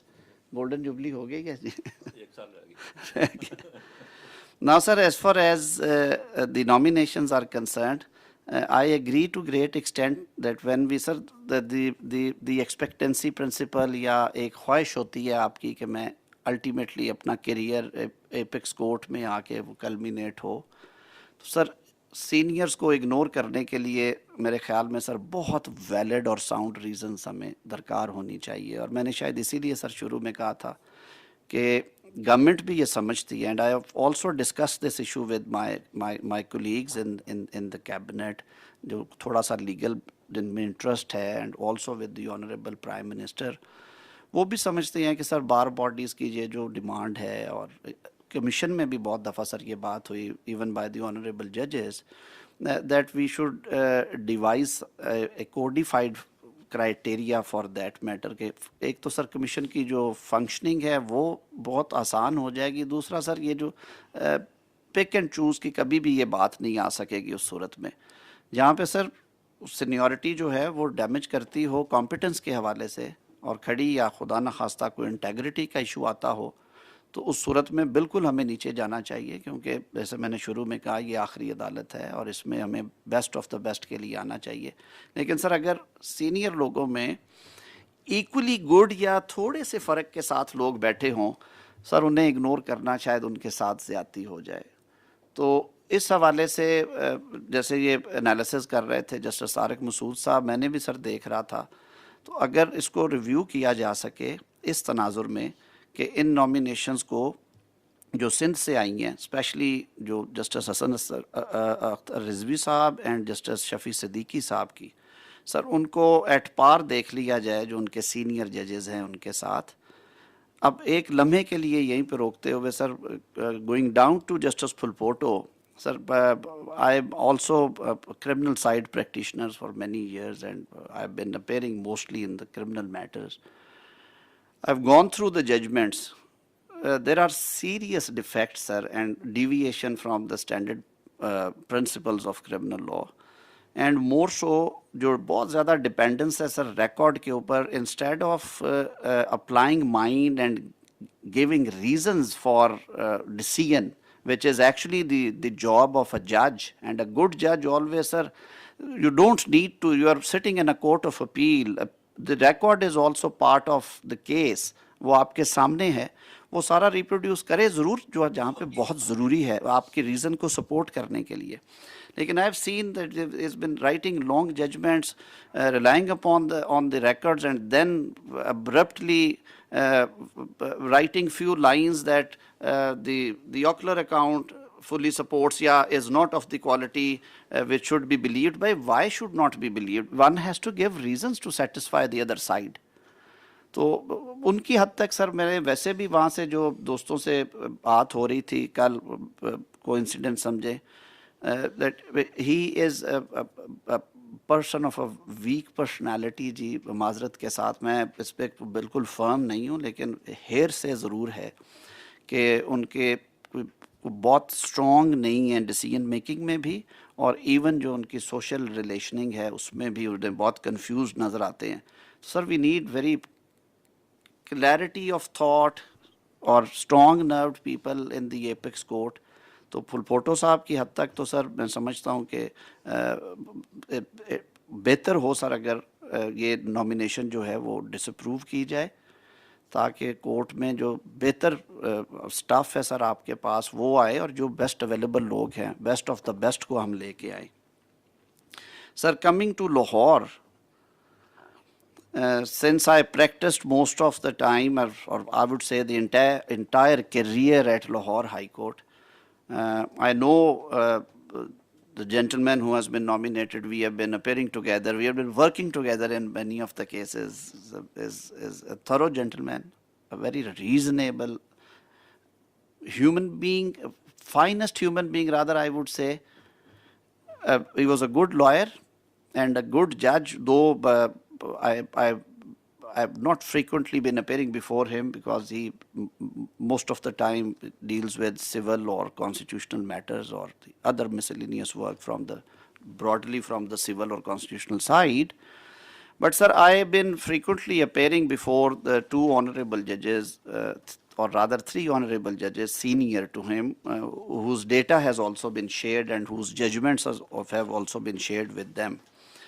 Sir, speaking for myself, if I have given the chance to give one recommendation or nomination before this August forum, I would suggest that the Supreme Court right now needs judges, or at least a judge who has vast experience on the criminal side. As Justice Jazul Hassan rightly said, that there are, I would simply add one more person. He is right now naming two honorable judges from Lahore High Court. One is luckily sitting with us, and the another gentleman, Justice Naqvi. They have been practicing on the criminal side. They have been dealing massively, I would say, with the criminal matters. And they turned out to be good judges at the High Court level and mashallah now at the Supreme Court. Sir, keeping in view the number of pending cases and the, I would say, the comparatively less criminal side judges in the Supreme Court, I would very respectfully submit that this nomination may please be reconsidered, and Mr. Justice Shehzad Ahmed Khan may be considered to be elevated as judge of Supreme Court.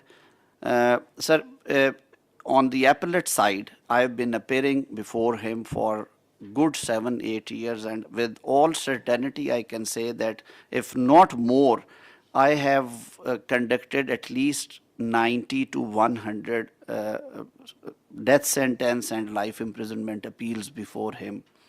I have always found him to be decent and reasonable. He is open to listening. He changes his mind if you convince him, and writes reasonably good judgments. Well, sir, it always varies from person to person, and with respect and reverence, sir, the writing skills or the qualities are God gifted. Sometimes some of us have extraordinarily good expression. कई हम लोग sir lack करते हैं, मेरे जैसे जो लिखने में बोलने में कई दफ़ा थोड़े घबराते हैं, लेकिन सर जो रीजनिंग है जज की और जो क्लैरिटी है और उसके साथ उसकी इंटेग्रिटी वो ठीक होनी चाहिए. चीफ जस्टिस साहब के बारे में भी सर यही बात है जी, लेकिन मेरा क्योंकि उस हद तक उनसे बहुत रेगुलर अपीयरेंस नहीं रही है, वो कॉन्स्टिट्यूशनल और सिविल साइड करते हैं, लेकिन सिविल साइड में सर जो कुलीग्स हैं लाहौर हाई कोर्ट में, उनके काम की हद तक हमेशा उन्होंने कहा है कि उनका काम ठीक होता है.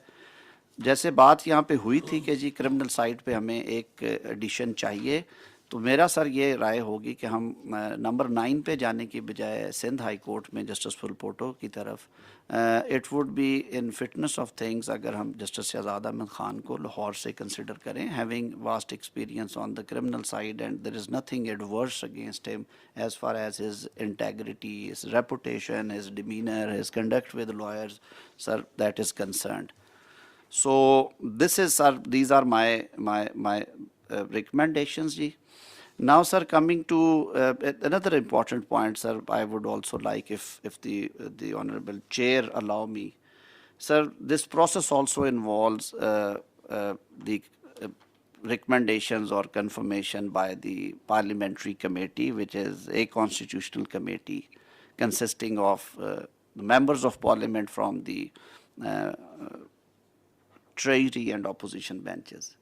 Sir, I've been a member of that committee as well. I've been specifically requested by my fellow colleagues to bring this thing on record, since the commission is also sitting. And I'll also seek your honor's time as a chief justice. I'll seek your half an hour to submit before you that the feeling of the members of the parliamentary committee is that their recommendations have not been honored whenever they reversed the decision of the Judicial Commission, and almost every time there had been judicial verdict on the same, and 95% decisions have been overturned by the courts. Sir, it's a constitutional body. The Constitution also very clearly states that the doctrine of trichotomy of powers to be adhered to and to be followed and to be respected, sir. So with great honor, I think this is a forum I should bring on record that Munir Bhatti case needs to be revisited, sir, with great reverence and respect. اور اس کے لیے سر ضرور سوچیے کہ کسی time پہ سر اداروں کی تکریم اور توقیر رہے گی تو سر نظام اچھے چلیں گے. ان کا شروع سے سر ایگزیکٹو کا رول ہے. ہم جب ینگ لائرز آئے تھے تب یہ چیزیں نہیں تھیں. Governor chief justice concerned high court سے کنسلٹ کرتے تھے, نام بھیجتے تھے, وہاں سے انیشیٹ ہوتے تھے, اور چیف جسٹس جو تھے پاکستان ان کی کنسلٹیشن پرائم منسٹر سے ہوتی تھی, پریزیڈنٹ صاحب سر اپوائنٹ کر دیتے تھے. اس کو ہم نے ریپلیس کیا, اسٹیک ہولڈرز کو بٹھایا سر, ایگزیکٹو کے ساتھ ہم نے گورنمنٹ کے ساتھ ساتھ اپوزیشن کو رول دیا. سر جب ٹریجری اور اپوزیشن دونوں مل کے یہ سمجھتے ہیں 2/3 میجورٹی سے کہ یہ نامینیشنز میں یہ چیز ہے, یہ جھول ہے, سر ان کا یہ ایک جو کانسٹیٹیوشنل فنکشن ہے جو انہوں نے گڈ فیتھ میں ایکسرسائز کیا, unless until there is clear evidence کہ کوئی انفارچونیٹلی کوئی بیڈ فیتھ یا میلافیڈی تھی, سر اس وجہ سے ان کو اوورٹرن کرنے سے پہلے سر بہت دفعہ سوچنا چاہیے. پیچھے 2 دفعہ ہوا ہے سر, اس سے پہلے بھی ہوتا رہا سر. تو منیر بھٹی کیس کو ریوزٹ کرنے کے لیے اگر یہ کمیشن میں آئے کسی ٹائم پہ اور کنسیڈر کیا جائے کسی اپروپریٹ کیس میں, شاید ایک آدھ کیس پینڈنگ بھی ہو, میں اس سے زیادہ بات نہیں کرتا. تو میں sir by summing up with respect, I would state that right now, sir, in view of the analysis made by Mr. Justice Sardar Tariq Masood after listening to the honorable judges, I don't support, sir, these nominations for the time being, sir. I would request that the rules may kindly be framed determining the principle of seniority and the functioning of the Judicial Commission of Pakistan. مجھے anxiety کا سر اندازہ ہے کہ court کی 5 seats خالی ہیں جو شاید پہلے کبھی نہیں ہوئی, لیکن سر ان میں سے 4 ابھی اویلیبل ہیں. سردار صاحب کی یہ بات بھی سر درست ہے کہ ہمیں جو ڈیمڈ ہے ابھی آنی ہے نامینیشن, جو سیٹ خالی ویکینسی آنی ہے سر, اس کے بارے میں بھی ابھی نہیں کرنا چاہیے سر. یہ پریسیڈنٹس کہیں شروع نہ ہو جائیں اور بہت آگے نہ چلی جائیں. اور دوسرا سر اس میں یہ ہوتا ہے کہ کئی دفعہ جب ہم ایسے میں جب 5 یا 4 نامینیشنز میں, تو یہی کہوں گا کہ سر 5 ہی ہو جانی ہے الٹیمیٹلی کرنی ہو, تو سر اس میں ہمیں اور زیادہ احتیاط برتنی چاہیے. اور پھر جب اوور آل پول ہے سر اس کو بھی بڑا کریں. میں ریسپیکٹفلی آئی وڈ سے کہ justice Athar Minallah is also a very honourable جج, ایکسپیرینسڈ ہیں, آئی بین اپیئرنگ بیفور ہم ان کی ججمنٹس پڑھتے ہیں. اسلام آباد ہائی کورٹ سے پہلے بھی سر آئے تھے یہاں پہ چیف جسٹس, جو جسٹس اقبال حمود الرحمان صاحب, انہیں سر ضرور کنسیڈر کریں. He would be a good addition to supreme court of Pakistan. اور کورٹ سر اس سے جو دوسرا جو لوگوں میں یہ پرسیپشن ہے کہ سینئر موسٹ ججز جو ہیں اگر ان میں کوئی اس طرح کے نیگیٹو فیکٹرز نہیں ہیں, وہ نہیں سر آ رہا ہے کورٹ سپریم کورٹ میں, اور وہ بیلنس جو ہے سینیورٹی کے حوالے سے یا فٹنس کے حوالے سے اس پہ باتیں ہوتی ہیں سر. یہ زیادہ ٹرانسپیرنٹ چیزیں ہو جائیں گی. اسی طرح سر جب آپ نامینیشنز کنسیڈر کرنے لگیں تو ضرور کنسیڈر کریں جو پشاور کے باقی 2 جج صاحبان ہیں ان کو پیرٹی میں دیکھیں, کمیشن اس کو تاکہ اپنی ہم رائے دے سکیں. اور ان گزارشات کے ساتھ سر میں right now sir I don't support the nominations. بہت شکریہ سر.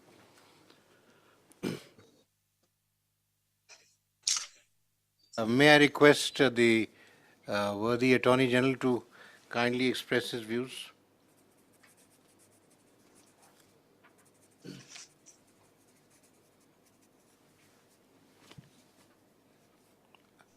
Ashtar Saab, we can't hear you. In mute کر لیں سر, ان میوٹ کر لیجئے گا. یو آر میوٹ پہ ہیں آپ.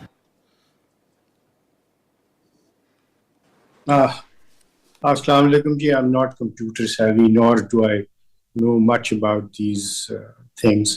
Nevertheless, I'm here because I feel it's the national duty جو اس فورم کو دی گئی ہے. سجاد علی شاہ صاحب یہاں پہ پہلی دفعہ تشریف فرما ہے. ویلکم سا. اللہ تعالیٰ آپ کو سب کچھ صحت میں رکھے. آپ کے پیغامات مجھے ملتے رہے ہیں. آپ کا بہت مشکور ہوں کہ آپ میرے بارے میں میری صحت کے بارے میں تشویش کا اظہار کیا اور آپ کی دعائیں میں ساتھ ہیں. بہت شکریہ. جیسے میں نے پہلے عرض کیا, یہ ایک بہت ہی نیشنل امپورٹنس کی بات ہے اور اس کے اندر ایک بہت بھاری ذمہ داری ہے ہم سب کے اوپر. نامینیشن چاہے وہ ہائی کورٹ کے ججز کی ہو, چاہے وہ سپریم کورٹ کے ججز کی ہو, اس ملک کی آنے والی تاریخ کے اوپر بہت بڑا جو ہے وہ اثر رکھتی ہے, کیونکہ انٹرپریٹیشن آف دی لا اور کانسٹیٹیوشن جو ہے وہ ان کورٹس کا, خاص طور پہ ایپکس کورٹ کا ایک بہت بھاری کام ہے. میں نے بغور سنا, مجھے انفارچونیٹلی چونکہ ڈاکومنٹس میں دیکھ نہیں سکا اور مجھ تک لو ڈاؤن بھی نہیں پہنچ سکا, تو میں قاصر ہوں ان چیزوں کے اوپر کامنٹ کرنے پہ جو میں نے دیکھی نہیں. یہاں پہ بات ہوئی ٹرانسپیرنسی کی, اور ہمیشہ ہوتی ہے. میں ٹرانسپیرنسی تو بالکل دیٹ از گیون سر. میں اس سے زیادہ ایک چیز کے اوپر ایمفسائز کرنا چاہوں گا, وہ ہے انفارمڈ ڈیسیژن. اور انفارمڈ ڈیسیژن کے لیے ازحد ضروری ہے کہ ہمارے پاس تمام تر ڈیٹا ہو. اور جو ڈیٹا پرووائڈ کیا گیا, مجھے ایک خوشی بھی ہے اور میں کمپلیمنٹ کروں گا سردار صاحب کو کہ انہوں نے اتنی عرق ریزی کے ساتھ اس کے اوپر کام کیا. اب جب ہم اس دونوں ڈیٹاز کو جو ہمارے پاس موجود ہیں اور جو آپ نے نکالا, میں اس سے جو ہے میرے ذہن میں یہ ایک ابہام سا ہے کہ کس طریقے سے اس سارے معاملے کو آپ جج کریں گے جب آپ کوئی لٹمس ٹیسٹ جو ہے وہی ابھی ہمارا نہیں بنا ہوا, اور ہم شاید ایک ہی سر طرف دیکھ رہے ہیں اور دوسری طرف نہیں دیکھ رہے, اور ہم صرف دیکھ رہے ہیں کہ ان کے فیصلے ہم نے جیسے پڑھے ہیں ان سے ہم کیا اخذ کر سکتے ہیں. تو شاید جہاں پہ ہم بات کرتے ہیں سینیورٹی کی, جہاں پہ ہم بات کرتے ہیں کمپٹنس کی, جہاں ہم بات کرتے ہیں انٹیگریٹی کی, ابلٹی کی اور ٹیمپرمنٹ کی, تو شاید ہمیں یہ بھی کنسیڈر نہیں کرنا چاہیے کہ ان ججز کی جن کی ہم ایلیویشن کی بات کر رہے ہیں, ان کے متعلق ایپلیٹ کورٹ نے, جب وہ سپریم کورٹ نے ان کے متعلق کیا کہا ہے, ان کو کتنا انہوں نے سراہا ہے یا کتنا ان کو اوور ٹرن کیا ہے, کیا ان کے اندر کوئی ان کے متعلق کامنٹس ہیں. تو شاید یہ ایک پہلو ہے جو ہمیں رولز کے اندر ضرور لکھنا چاہیے. یہ میری سوچ ہے. اور جب ہم دیکھتے ہیں جو ڈیٹا, میرے پاس تو کچھ موجود نہیں ہے کہ میں اس کو دیکھ سکوں, اور مجھے کوئی ضرورت نہیں ہے کہ اس کو ویریفائی کروں. جو سردار صاحب نے کہا ہے, جو انہوں نے کہا, وہ بالکل درست.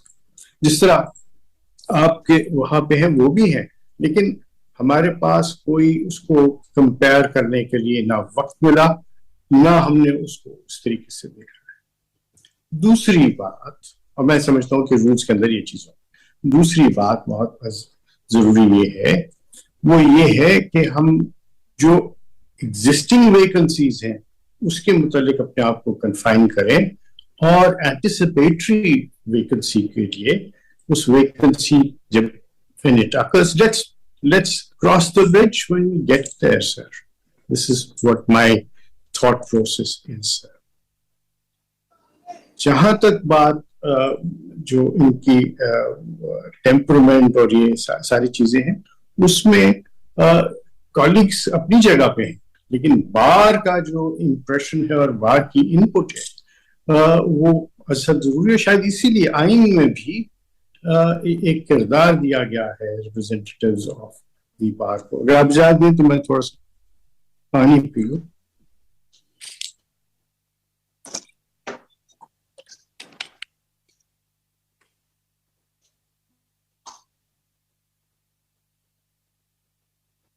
جہاں تک ریکمینڈیشنز کی بات ہے، وہ ریکمینڈیشنز جو ہیں وہ تو تابع ہوں گی جب ہمارے پاس ایک رولز کے ایک جس کو میں کہوں گا ایک فرما کہہ لیجئے یا ایک کہہ لیجئے باکسز ہوں جن کو ہم ٹک کریں. اور اس میں شاید یہ مسنگ ہے ابھی تک کہ سپریم کورٹ نے ان آنریبل ججز کے متعلق ان کی ججمنٹس کے متعلق کیا کہا. میں جہاں تک عثمانی صاحب نے اپنی رائے دی ہے وہ بھی بالکل لائق ہے، ان کا اپنا ایک امپریشن ہے اس کے بارے میں. اور جو میں ساری جو سینس لے رہا ہوں وہ شاید یہی ہے کہ اس میں ہم جلدی نہ کریں، اس کے اندر رولز میں جلدی کریں، رولز بنانے میں جلدی کریں تاکہ ہم ایک انفارمڈ ڈیسیژن لے سکیں مل کے. اور جہاں تک ریکمنڈیشنز کی بات ہے، میں سمجھتا ہوں کہ جسٹس اسلام آباد ہائی کورٹ سے ہمیں ضرور کنسیڈر کرنا چاہیے جسٹس اطہر من اللہ کو. لیکن اسی طرح جب ہم کیسے رشید صاحب کو دیکھ رہے ہیں تو ہمیں باقی بھی ڈیٹا دیکھنا ہے کہ سارے معاملے. لیکن وہاں پہ بھی ایک بات میں ضرور کہنا چاہوں گا کہ ہمیں یہ بھی ملحوظ خاطر رکھنا چاہیے کہ جن صاحب کو ہم نامینیٹ کر رہے ہیں سپریم کورٹ میں، ان کے پاس کتنا عرصہ ہوگا سپریم کورٹ پہ بیٹھ کے کوئی فیصلے کرنے کا. اگر وہ صرف 3 برس ہیں تو شاید وہ کافی نہیں ہوتا. ہمیں ضرور دیکھنا چاہیے کہ جب ہم سپریم کورٹ میں کسی کو لے کے آ رہے ہیں تو ان کے پاس سفیشینٹ وقت ہونا چاہیے تاکہ وہ بیٹھ کے اس کے اندر ایک جو پارٹیسپیٹری اور کلیکٹیو وزڈم میں دیر تک حصہ لے سکیں. تو میری مؤدبانہ گزارش یہ ہوگی کہ ان معاملات کو فی الحال آپ ڈیفر کر دیں اور رولز بہت تیزی سے بنائیں، اور ان رولز کے اوپر اگر ہمارے پاس وہ باکسز بن جائیں اس میں ہم ٹک کر سکیں تو بہت ساری باتوں میں ہماری بحث مباحثہ آئندہ نہیں ہوگا اور ہم اس کے اوپر ایک فعال طریقے سے، ایک صائب طریقے سے اور ایک انفارم ڈیسیژن لے سکیں گے. میں شکر گزار ہوں کہ آپ نے مجھے موقع دیا کہ میں اپنی خیالات کا آپ کے ساتھ شیئر کر سکوں، اظہار کر سکوں. بہت بہت شکریہ جی. جسٹس قاضی فائزی صاحب، آپ بات کرنا چاہیں گے یا اختر صاحب کے بات کریں گے؟ میں نے آپ سے گزارش کر دی ہے. اختر صاحب پھر آپ فرمائیے جی. بہت بہت شکریہ سر. سب سے پہلے میں بھی جسٹس سجاد علی شاہ صاحب کو ویلکم کہوں گا کہ وہ پہلی دفعہ کمیشن میں آئے ہیں، اور دعا کروں گا اشترا صاحب کے لیے کہ ان کو اللہ تعالیٰ جلد سے احتجاب کرے. سر میں بھی زیادہ ٹائم نہیں لوں گا کیونکہ کافی جو باتیں میں کہنا چاہتا ہوں وہ کچھ پہلے سردار صاحب نے اور ہمارے لا منسٹر صاحب نے جو ہے وہ کی ہیں. And I will also start with the seniority principal.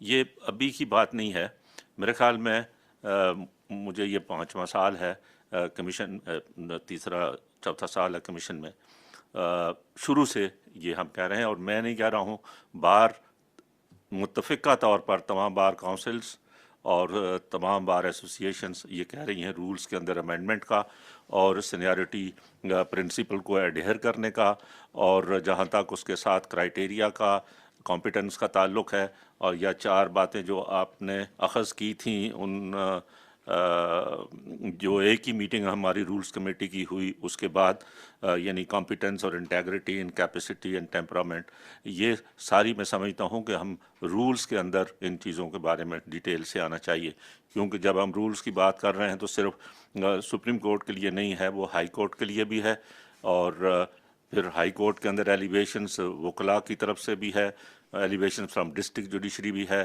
Tribunals से भी लिए जा सकते हैं। तो तमाम आस्पेक्ट्स के बारे में हमारी फर्स्ट जो है वो मदबाना रिक्वेस्ट फिर इस कमीशन से और चेयरमैन साहब से है कि हमें रूल्स फ्रेम जल्द से जल्द करने चाहिए। और जिस तरह से पहले रूल्स कमेटी कई दफ़ा बनी लेकिन वो उसके बाद फिर उस पर काम नहीं हो सका। सेकेंडली, जहाँ तक ताल्लुक़ है सिंध के अंदर जो है वो जजेस की एलिवेशन का, तो सबसे पहले तो सर मैं I am very grateful and thankful to honourable chairman and honourable chief justice कि इस मीटिंग के अलावा भी उन्होंने कई दफ़ा डिस्कशन की और मौका दिया हमें बात करने का। तो हमने ये अर्ज़ किया कि ये जो हमारे चीफ जस्टिस साहब हैं सिंध हाई कोर्ट के, उनका नोटिफिकेशन एज एन एडहॉक जज अभी तक है, विथड्रॉ नहीं हुआ टू माई नॉलेज। अगर उनका नोटिफिकेशन एज एन एडहॉक जज अभी तक है तो वो उनको ये कैसे नहीं कह सकते कि वो कॉम्पिटेंट नहीं है टू बी ए जज ऑफ दी सुप्रीम कोर्ट। तो इसलिए पहले हमेशा मैं ये अर्ज़ करता रहा हूँ कि भाई पहले उनके बारे में डिसाइड करें कि भाई वो, और अगर इसके बाद अभी वो उनको परमानेंट जज बनाने से अगर वो आने के लिए भी इनकार करते हैं तो फिर आई एग्री विद सरदार साहब के उनके खिलाफ फिर कोई और कार्रवाई होनी चाहिए। तो इसलिए पहली चीज़ तो यहीं से हमारा सिंध हाई कोर्ट के बारे में मसाइल जो है वो शुरू होते हैं, और उसी वजह से पहले भी मैं यहाँ खुशकिस्मती है हमारी सजाद अली शाह साहब भी मौजूद हैं और सरमद साहब भी कि हमारी हाई कोर्ट के अंदर काफ़ी चीज़ें इन कई सालों के अंदर जो है वो ये चीज़ें हो रही हैं, और जजेस के अंदर भी, और मैंने बगैर इस मीटिंग के भी कहा है कि एक अरसे तक जजेस टी रूम में नहीं जाते, एक दूसरे के साथ जो है वो एंटेगोनिज्म है। तो ये सारा डिपेंड करता है लीडरशिप पर कि अगर चीफ जस्टिस साहब जो है वो कमांड रखते हैं और बोर्ड हैं और चीज़ें हैं तो हाई कोर्ट की फंक्शनिंग भी बेहतर होगी। मैं सर कल मैंने एक लेटर रिसीव किया, रेजिग्नेशन आज वो अखबार में भी आ गया है किसी एक सिविल जज का, और वो सिविल जज ने जो है वो 6-7-8 पेज का लेटर लिखा है, सो नाइसली रिटन लेटर, और so he has analysed the functioning of the judiciary, district judiciary Sindh में। तो इतनी हमारे यहाँ खराबियाँ पैदा हो चुकी हैं कि उनको सर आपको और इस कमीशन को गौर करने की ज़रूरत है। जहाँ तक आप कहें कि कंपेयर करने का, तो अब जस्ट इरफान सादात साहब के बारे में कहा गया, sir very honestly and to my very little knowledge, अगर मैं जजमेंट कंपेयर करता हूँ फुलपोटो साहब की तो इरफान सादात साहब मुझसे उनसे कहीं आगे नज़र आते हैं। अब आप इरफान फुलपोटो साहब ने जो बेस्ट जजमेंट्स हैं वो 11 दी हैं, 8 उसमें से जो है वो क्रिमिनल साइड की हैं, 2 जुडिशल ऑफिसर्स का सर्विस मैटर है और 1 ECL की पिटीशन है। अब उनका क्या काम है जिनको कॉम्पिटेंट समझा गया है by passing the all above. तो इसलिए मैं तो उनसे कहीं ज़्यादा कॉम्पिटेंट भी और हर लिहाज से इंटेग्रिटी वाइज भी जो है वो इरफान सादात साहब को समझता हूँ। उनकी पर्सनैलिटी के बारे में इशारा किया है हमारे लॉ मिनिस्टर साहब ने फुलपोटो साहब की, और मैंने आपके सामने मीटिंग से बाहर भी बताया उनकी पर्सनैलिटी के हवाले से, और आपकी नॉलेज में भी आया है। तो ज़्यादा हम नहीं उनकी पर्सनैलिटी के बारे में भी कुछ कहना चाहते, लेकिन किसी सूरत में भी उनको फुलपोटो साहब को सुप्रीम कोर्ट के लिए मैं नहीं समझता कि उनको यहाँ अपॉइंट किया जाए। जहाँ तक ताल्लुक़ है اس کے بعد عقیل عباسی صاحب کا. سر عقیل عباسی صاحب از ویری کمپیٹنٹ جج. میں نے ان کے ساتھ وکالت کی ہے, میں نے ان کے سامنے کورٹ میں جو ہے وہ روز نہیں تو جو ہے وہ پیش ہوتے رہتے ہیں, اور ان سے زیادہ پولائٹ آدمی کوئی نہیں ہے. جو انسٹینسز آپ نے فرمائی ان کے بارے میں, ان کے ٹیمپرامنٹ کے بارے میں, وہ 2-3 انسیڈنٹ جو ہیں وہ ان کو جب آپ نے بائی پاس کیا تو اس کے بعد یہ چیزیں ہوئیں. جیسے سرمد عثمانی صاحب نے فرمایا کہ بھائی جب آپ ایک صاحب کو اس کی سینیرٹی کو بائی پاس کریں گے 1 دفعہ 2 دفعہ 3 دفعہ, تو وہ ان کے کچھ نہ کچھ اس حوالے سے ان میں تلخی آئے گی.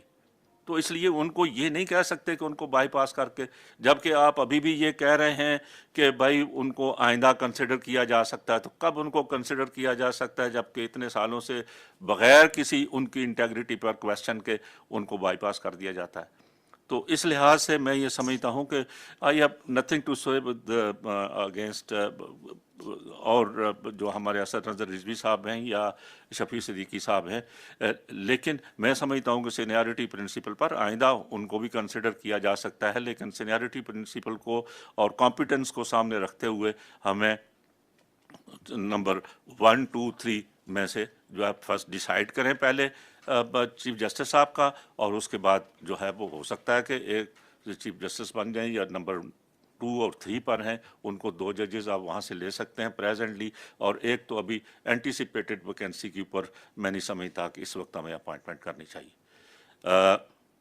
جہاں تک تعلق ہے ہمارے لاہور ہائی کورٹ کا, تو وہ میں ایگری کروں گا لا منسٹر صاحب سے کہ ان کی میری تو اپیرنس ان کے سامنے ہے نہیں, ان کی جس حد تک ججمنٹس دیکھی ہیں میں نہیں سمجھتا کہ اس سے نمبر 1, 2 والے بھی وہ اتنے کمپیٹنٹ نہیں ہیں یا ان کی انٹیگریٹی کے خلاف پر بھی کوئی کویسچن نہیں ہے, تو اس وجہ سے میں ان کو بھی نہیں سپورٹ کرتا. تھرڈلی جو قیصر رشید صاحب کے بارے میں کہا گیا ہے وہ یہ بات صحیح ہے, میں اس سے ایگری کرتا ہوں کہ جو نیکسٹ 2 ججز ہیں ان میں ان کی سروس میں بھی سینیرٹی میں بھی زیادہ فرق نہیں ہے, تو ان کو بھی کمپیئر کر کے سبسیکوینٹلی ان کو فی الحال ڈیفر کر دیا جائے. لیکن پریزنٹلی جو نامینیشنز آئی ہیں میں ان کو I am not in a position to support it.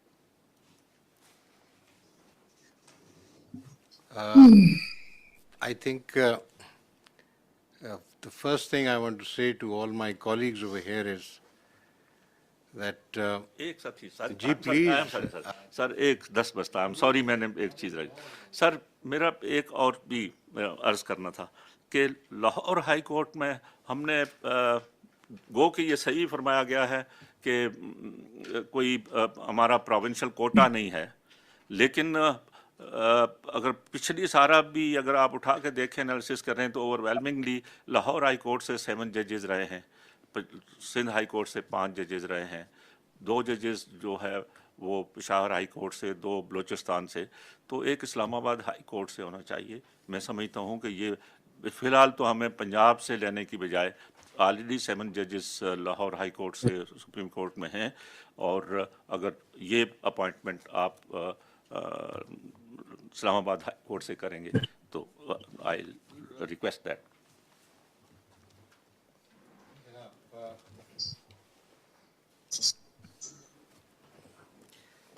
I would like to thank all the members of the commission for giving their valuable thoughts. I would have requested Justice Faiz Isa to express his thoughts, but he doesn't want to share them till I've spoken. Out of courtesy, Justice Faiz Isa, I'll say something now. But if you have something that requires my input, I would then respond to that. First thing that I can gather from our discussion today is that mashallah, the learned two judges, Justice Tariq Masood Saab and Justice Sarmad Usmani Saab, are both of the view that Mr. Pulpoto writes average judgments. This view appears to be shared by Mr. Akhtar Hussain.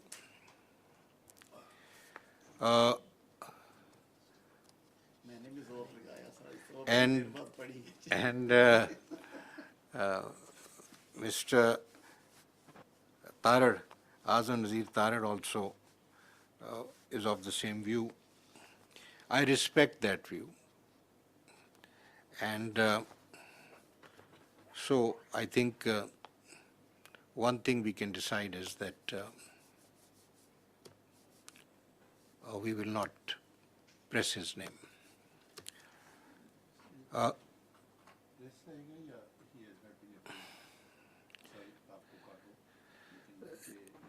ठीक इसमें आपको एक बात बताएं हाँ जी I can you see remember Sardar Sahab, we are talking about a High Court judge and we have to respect their sentiments also in the way they are treated. Just like Mr. Akhtar Hussain and Justice Sarmad Usmani Saab have spoken about how the temperament of Justice Aqil Abbasi may have been affected by the events that have taken place in the recent past. In the same way, we must always remember that whilst treating judges, we must extend them courtesy and respect. Pulpoto Saab is a judge at serial number 7 of the Sindh High Court. He is doing good work. He did not come to us for recommending him. It is on my own inquiries that I selected his name. So if not today, if tomorrow he is good, he'll come. Otherwise, there are 9 people sitting here. They will again analyze his work and come to a conclusion.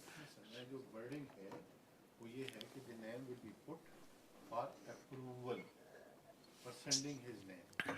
Approved hai ya not approved hai. There's nothing in between. Chalo, I'll. Nothing in between. And the second thing, if my brother say you can withdraw it, withdraw करना है तो पहले start में हो जाना चाहिए था. When decision is being made, और उस वक्त सारे लोगों ने कैची है. Decision has been made. It has been made. No. 1, 2, 3, 4 ये बैठे हुए हैं अपने सामने. Decision chairman का होता है. नहीं जिसमें चेयरमैन का होगा चलें। विद द मेजॉरिटी होगा ऐसी बात नहीं है सरदार इतना साहब, आगे मत जाइए सरदार लेकिन साहब। अप्रूव्ड एंड डिसअप्रूव्ड 2 लफ्ज हैं सर ये मैं इसलिए कह रहा हूँ कि ये आगे भी हमारे साथ इस तरह हुआ जब आयशा की तरफ की बात आई थी जस्टिस आयशा की तो वो सडनली उठ के चले गए 4-4 का हो गया पता ही नहीं लगा कि उन्होंने फैसला क्या किया होना तो ये चाहिए था कि when they put the name of the Aisha, Justice Aisha, and it was not approved by the commission, then must be written that it has not been approved. और ये देखें सर ये इस तरीके से इस तरह तो फिर मामला ही नहीं एंड होता रोज़ दूसरे दिन फिर वही बंदे आ जाएंगे जी तीसरे दिन फिर वही बंदे आ जाएंगे आ सकते होंगे तो मुझे कोई इतराज़ नहीं है लेकिन एटलीस्ट टुडे जो आज वर्ड है वो ये है कि their name has been disapproved बस दिस यू नीड यही मिनट्स में आना चाहिए Chale, we'll keep that in mind. We'll keep that in mind. You feel very strongly about this because you did the same thing when we had said the same thing when we had the Sindh High Court elevations in mind under consideration. And I understand your point of view. You are concerned that once someone is rejected, then he should not come up again. बस ठीक है constitution बताएगा हाँ जी लेकिन इस वक्त यही है कि their name has not been they have not been approved ये चले ठीक है जी understood. Now with respect to the other names, the suggestion which appears to have been made is that we should settle the rules. and thereafter take up these elevations. So, on those names, I think that there is no serious objection right now on a one-to-one basis, and there is, on the other hand, a suggestion that we should consider some other learned judges who have been mentioned during the discussion on account of their competence and capability and so forth, integrity being the first, for elevation to the, or for appointment to the Supreme Court. So, in relation to the remaining judges or judges that I've proposed, I would say that let's defer this meeting and examine the possibility of reducing our criteria into a firm basis for assessing candidates. The only request in this behalf I would make to you is that when I was sitting with Mr. Akhtar Hussain and Justice Sarmad Usmani Saab and the Attorney General at that time, we had a fruitful discussion, and these were the 4 points that emerged, which have now been treated by me as the ruling criteria. In addition to that, the consideration that we should assess the candidates on a seniority basis. Now, this will only happen in the Supreme Court because the high courts are not based on seniority, except for the district court judges, district judiciary judges. For the Supreme Court, we should go in accordance with seniority. Now, I have tried to subscribe that principle in making my proposals. I've tried to give reasons favoring the candidates I have recommended and the learned judges who have been bypassed. The difficulty I was facing, and this I want to share particularly with Sardar Tariq Masood Saab, because he has been very vociferous about this, and so also Mr. Akhtar Hussain, who has also voiced the feeling of the bar. The difficulty is that once you have the criteria, you cannot turn it into an objective thing. Many of our considerations are subjective. In terms of integrity, I think all of us agree that there should be zero tolerance. Any judge of any quality, however superior, cannot be tolerated unless he is pure and honest. So, on integrity, we don't have a problem. On competence, we already have different views about different judges. We have to be very careful when we start expressing our views on judgments, one. And number two, we have to keep in mind the kind of work we have in the Supreme Court. Seniority in the High Court is on account of their induction. The appointment to the Supreme Court is on account of their excellence in all the different attributes that are required in a judge of the Supreme Court. The 4 attributes may be the minimum, or they may have other shades which we can add. But at the moment, the important thing is we should bring the finest material to the Supreme Court, as Mr. Tarar just said. In this regard, it is also very important to keep in mind the kind of work that is required in the Supreme Court. For instance, you would be amused to know that there are 6,823 civil matters arising out of regular first appeals, second appeals, and civil revisions. 6,800. On the other hand, there are 10,118 cases pertaining to criminal matters, excluding NAB cases and bail applications. In 2019, we were informed that the criminal cases in the Supreme Court have ended and they have been finished. No pending case. Actually, what was stated was about the criminal appeals that were pending. But we have thousands of criminal petitions that are still pending. And Mr. Tarar is right in saying that we must look for a judge with criminal law specialty. Now, the point is that in Sindh, you have to keep in mind the complexion of that society. And that was one of the factors I kept in mind. Number two, we want a gentleman who can be a good support for a senior judge. Because if someone is coming for 3 years or 4 years, we have judges who can lead the bench, but they need support. What has happened, transpired today is that persons amongst members of the commission who are familiar with criminal law, they have opined that the quality of appreciation of law as well as record and evidence in Mr. Fulpoto's judgments is very average. Now, my understanding from my conversations with people was different.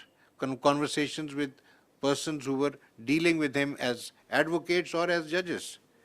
But I respect that, and so I think to that extent we should go by the opinion. Insofar as the rest of your desires or wishes are concerned, please understand that from day one we cannot lay down something and then discover that it's a straitjacket. It is constraining us. It is far better to discuss things like this. For instance, in the Supreme Court, we decide questions of law, in constitutional matters, in civil matters, complicated questions of law, complicated questions of, for instance, tax, regulatory matters that come before us. And we are resolving those issues, so we need judges who have that capacity to interpret the law. One, we need judges who have capacity to deal with pure civil law.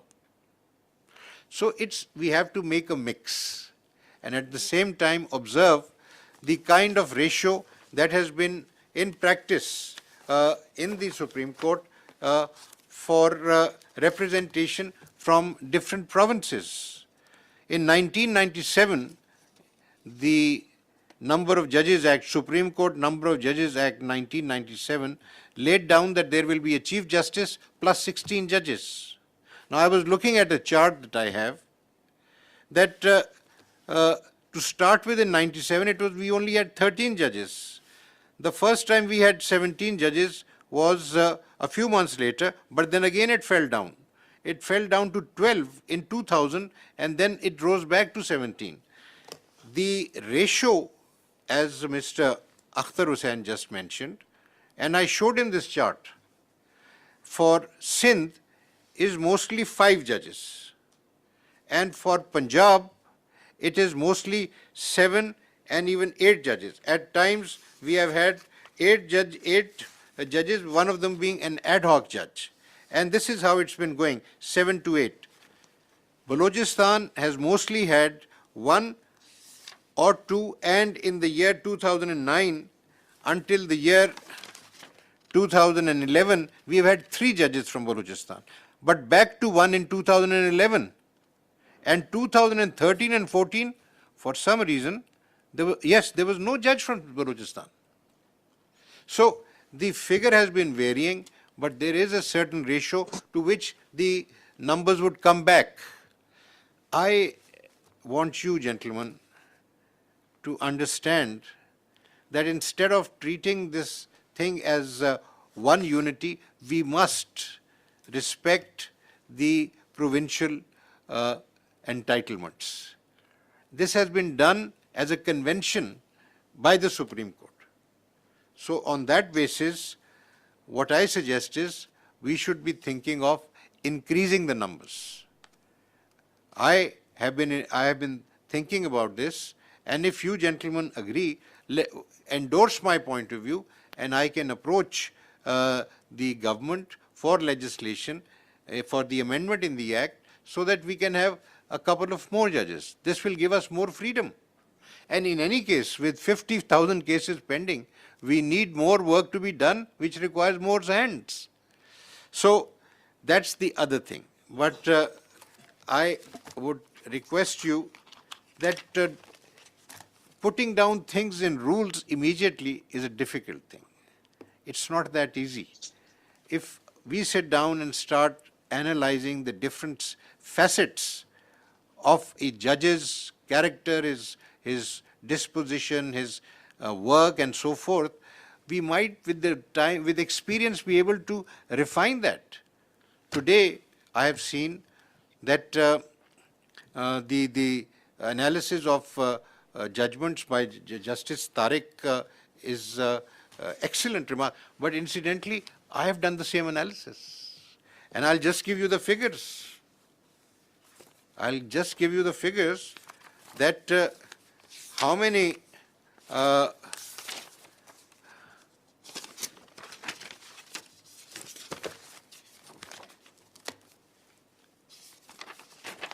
the data that you have from the data provided by the learned judges, and these are judges, all the judges from the Supreme Court and all the judges from the Lahore High Court, but obviously only one judge from the Peshawar High Court.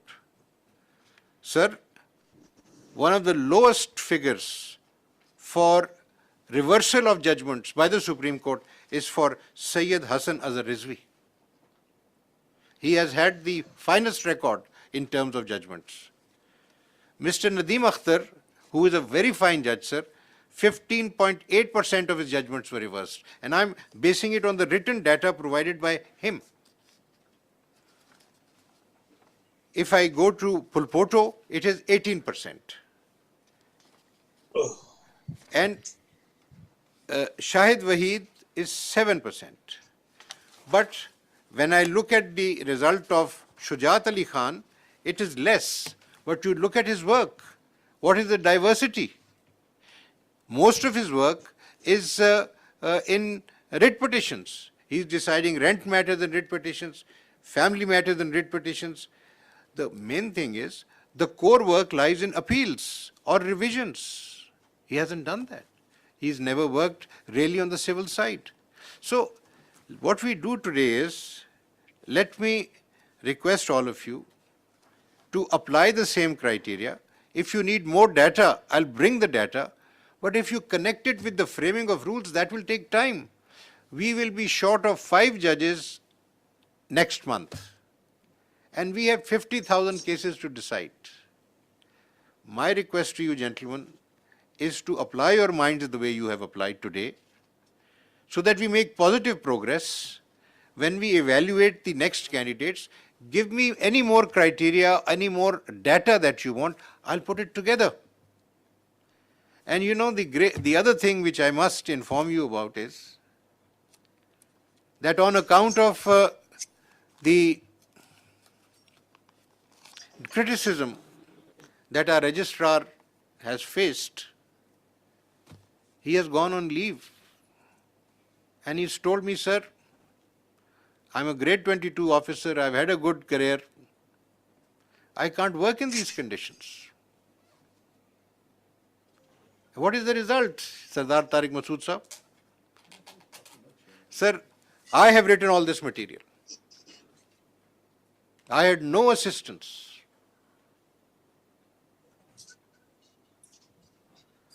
So we have to work as a team, and we have to build our team, strengthen our team. And that means that whatever we do, it must have a certain degree of coordination and understanding.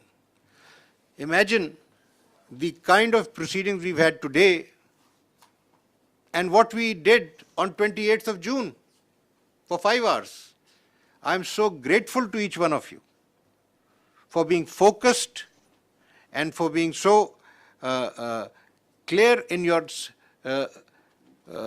formulations and statements. So, with your consent, gentlemen, let's say goodbye to Mr. Phulpoto.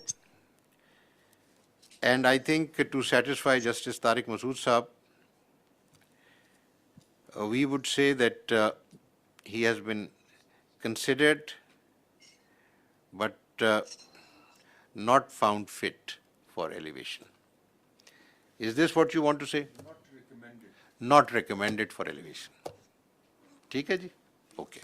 For the rest, we defer to meet again and for me to make further and other recommendations. You have given me some names. I don't want to discuss my reservations about Justice Akil Abbasi. I have material on that. Mr. Akhtar Hussain knows about it. And Mr. Tarad knows about it. And I have mentioned to some extent Justice Tariq Masood Saab also knows about it. But today I will tell you that I will meet him personally and I will form an opinion about him.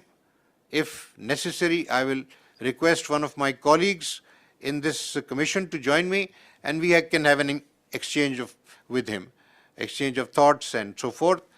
And I'll come back and report that. In an informal meeting, without a formal meeting, I'll inform you I have respect for him. I mean, I have no connection with Karachi, no personal likes or dislikes, but I go by the record. I know of 3 incidents which took place, but agreed, Mr. Akhtar is right, all these incidents took place after he was bypassed. Okay? Let's see if it is workable. Otherwise, I'll place that material before you and you can think about it. जी जी इसको दबा दें. I don't want to change your opinion or to contradict Sardar Sahab. But one thing I'll say that Mr. Phulpoto, I know him personally. He was with me on the bench for 6 years. अच्छा. And his honesty is beyond question. Tariq साहब सरदार साहब को जो खबर मिली है मैं वो उसकी हद तक क्योंकि इन्होंने ये बात यहाँ कही है तो I wanted to bring this कि नहीं सरदार साहब ने जो बात देखे ना वो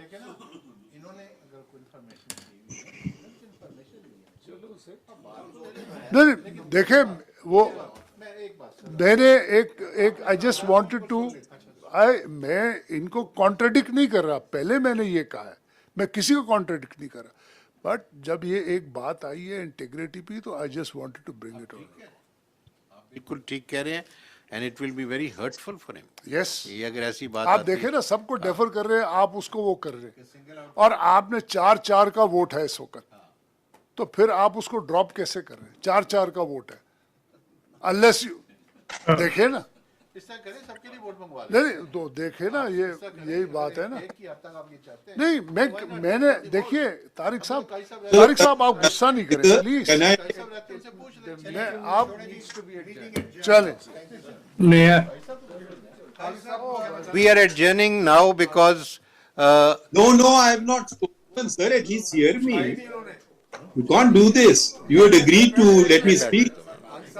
बैठ जाइए. If you are going to do this, then Qazi I am साहब going ठीक है to. आप फरमाएं जी फरमाएं आप प्लीज बताइए क्या कहना चाहते हैं. नहीं जरा मुझे आपने जब अग्री कर लिया उठ के चले जाए ये तो सही नहीं है.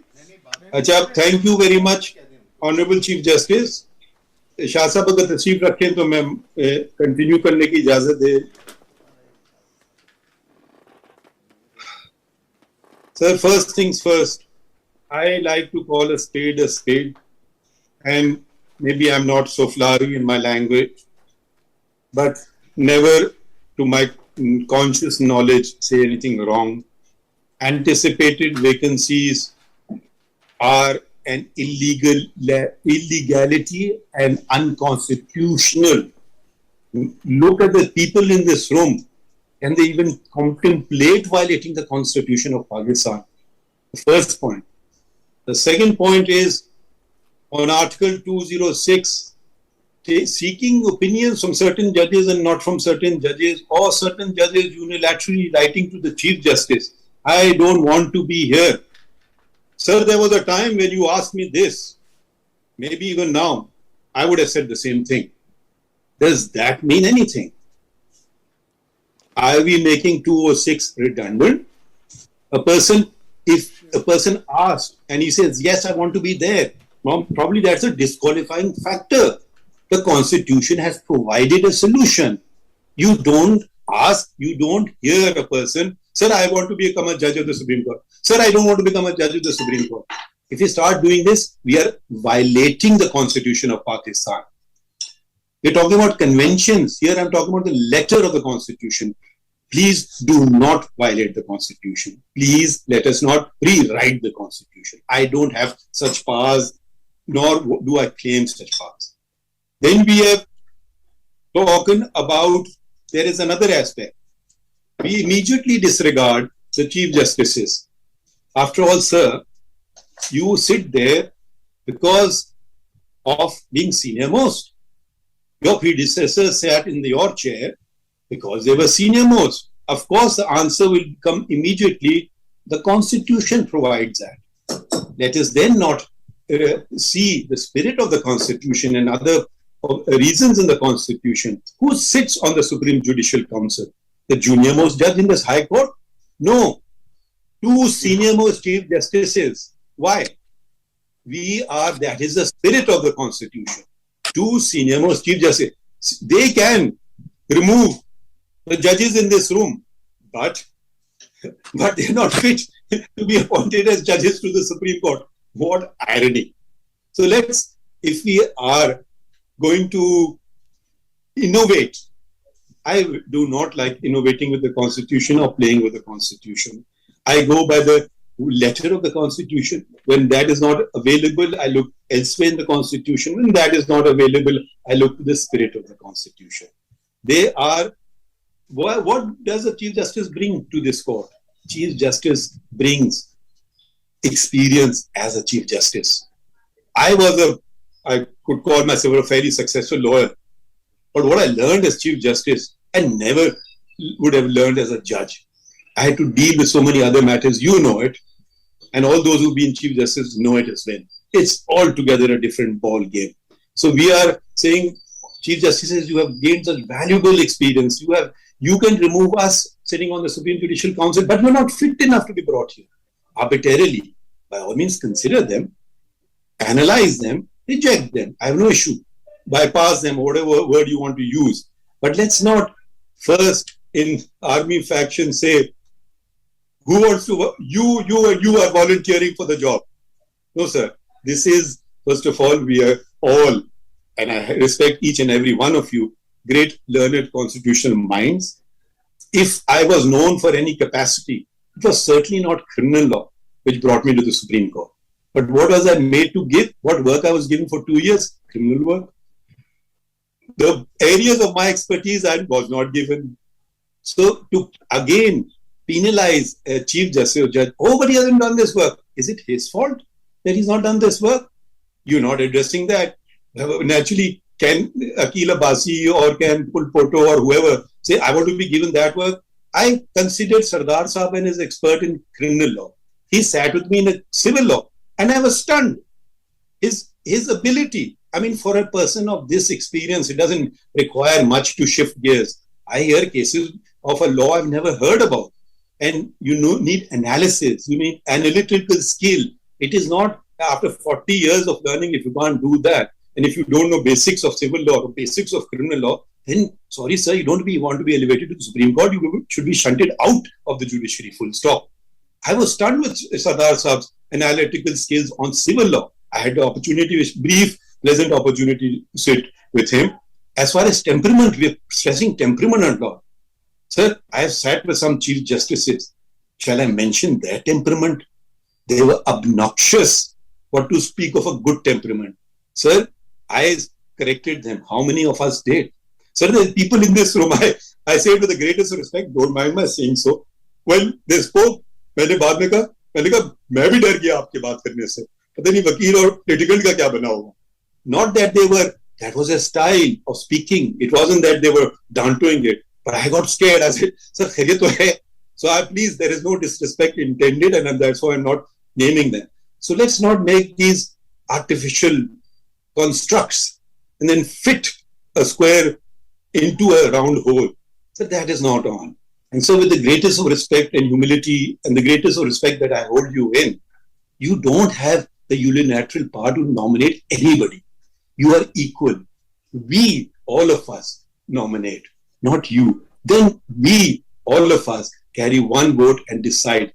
Hopefully it doesn't come to ballot casting and winning and losing. This is not about winning and losing. This is looking to the future.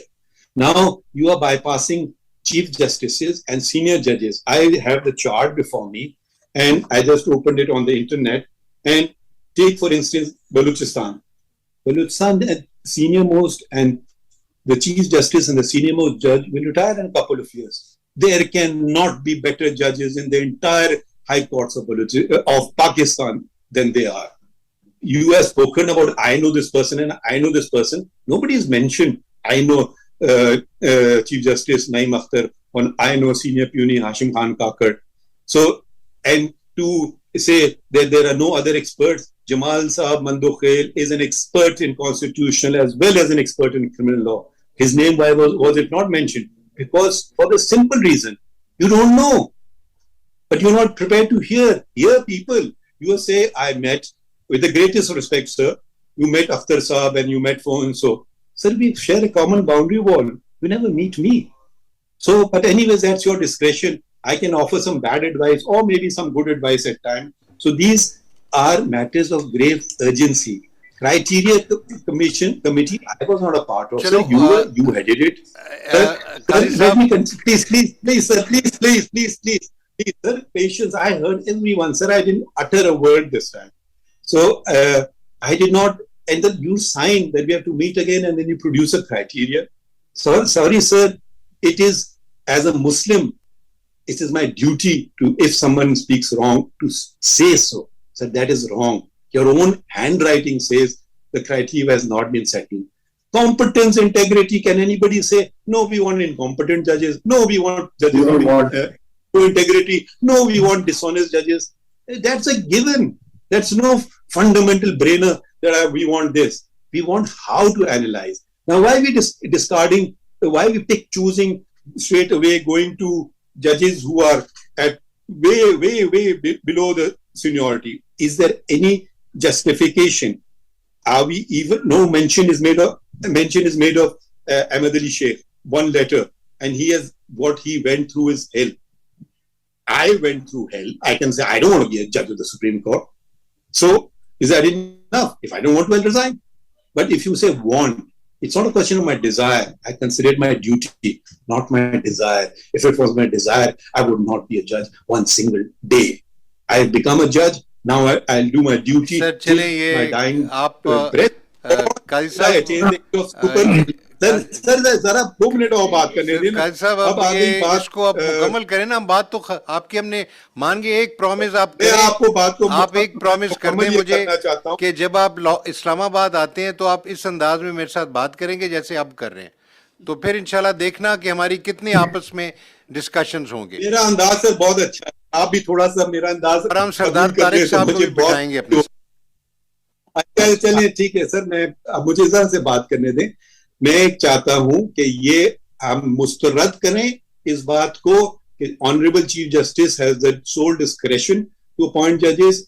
मैं इस बात पे वोट करें कि the judicial commission of Pakistan will discuss the matter and not it should be done unilaterally by only consider the 5 volunteers put forward in true military fashion to volunteer for the mission. No, let's consider 10, let's consider 20. Let's Thank you, sir. put forward Can I later. And Sardar add to sir that, wants to say always consider that. Let me just conclude. All prior to बताइए, that, Sardar that this is the decision of the meeting, not deferment. Sorry, this is the decision of the meeting that it is already we have wasted a time. It's always thrown in my face. The meeting is being wasted. Let us achieve something positive. I don't think. Let us achieve something positive. Let us achieve positive better quality आपने meeting किया ना, after a month. आपने कर लिया positive sir, जितना positive हो सकता था आज.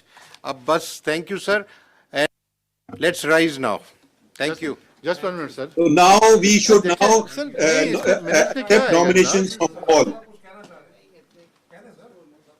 सर ना मिनट्स में कुछ आएगा कि किसने अपोज किया, किसने नहीं किया, कुछ नथिंग.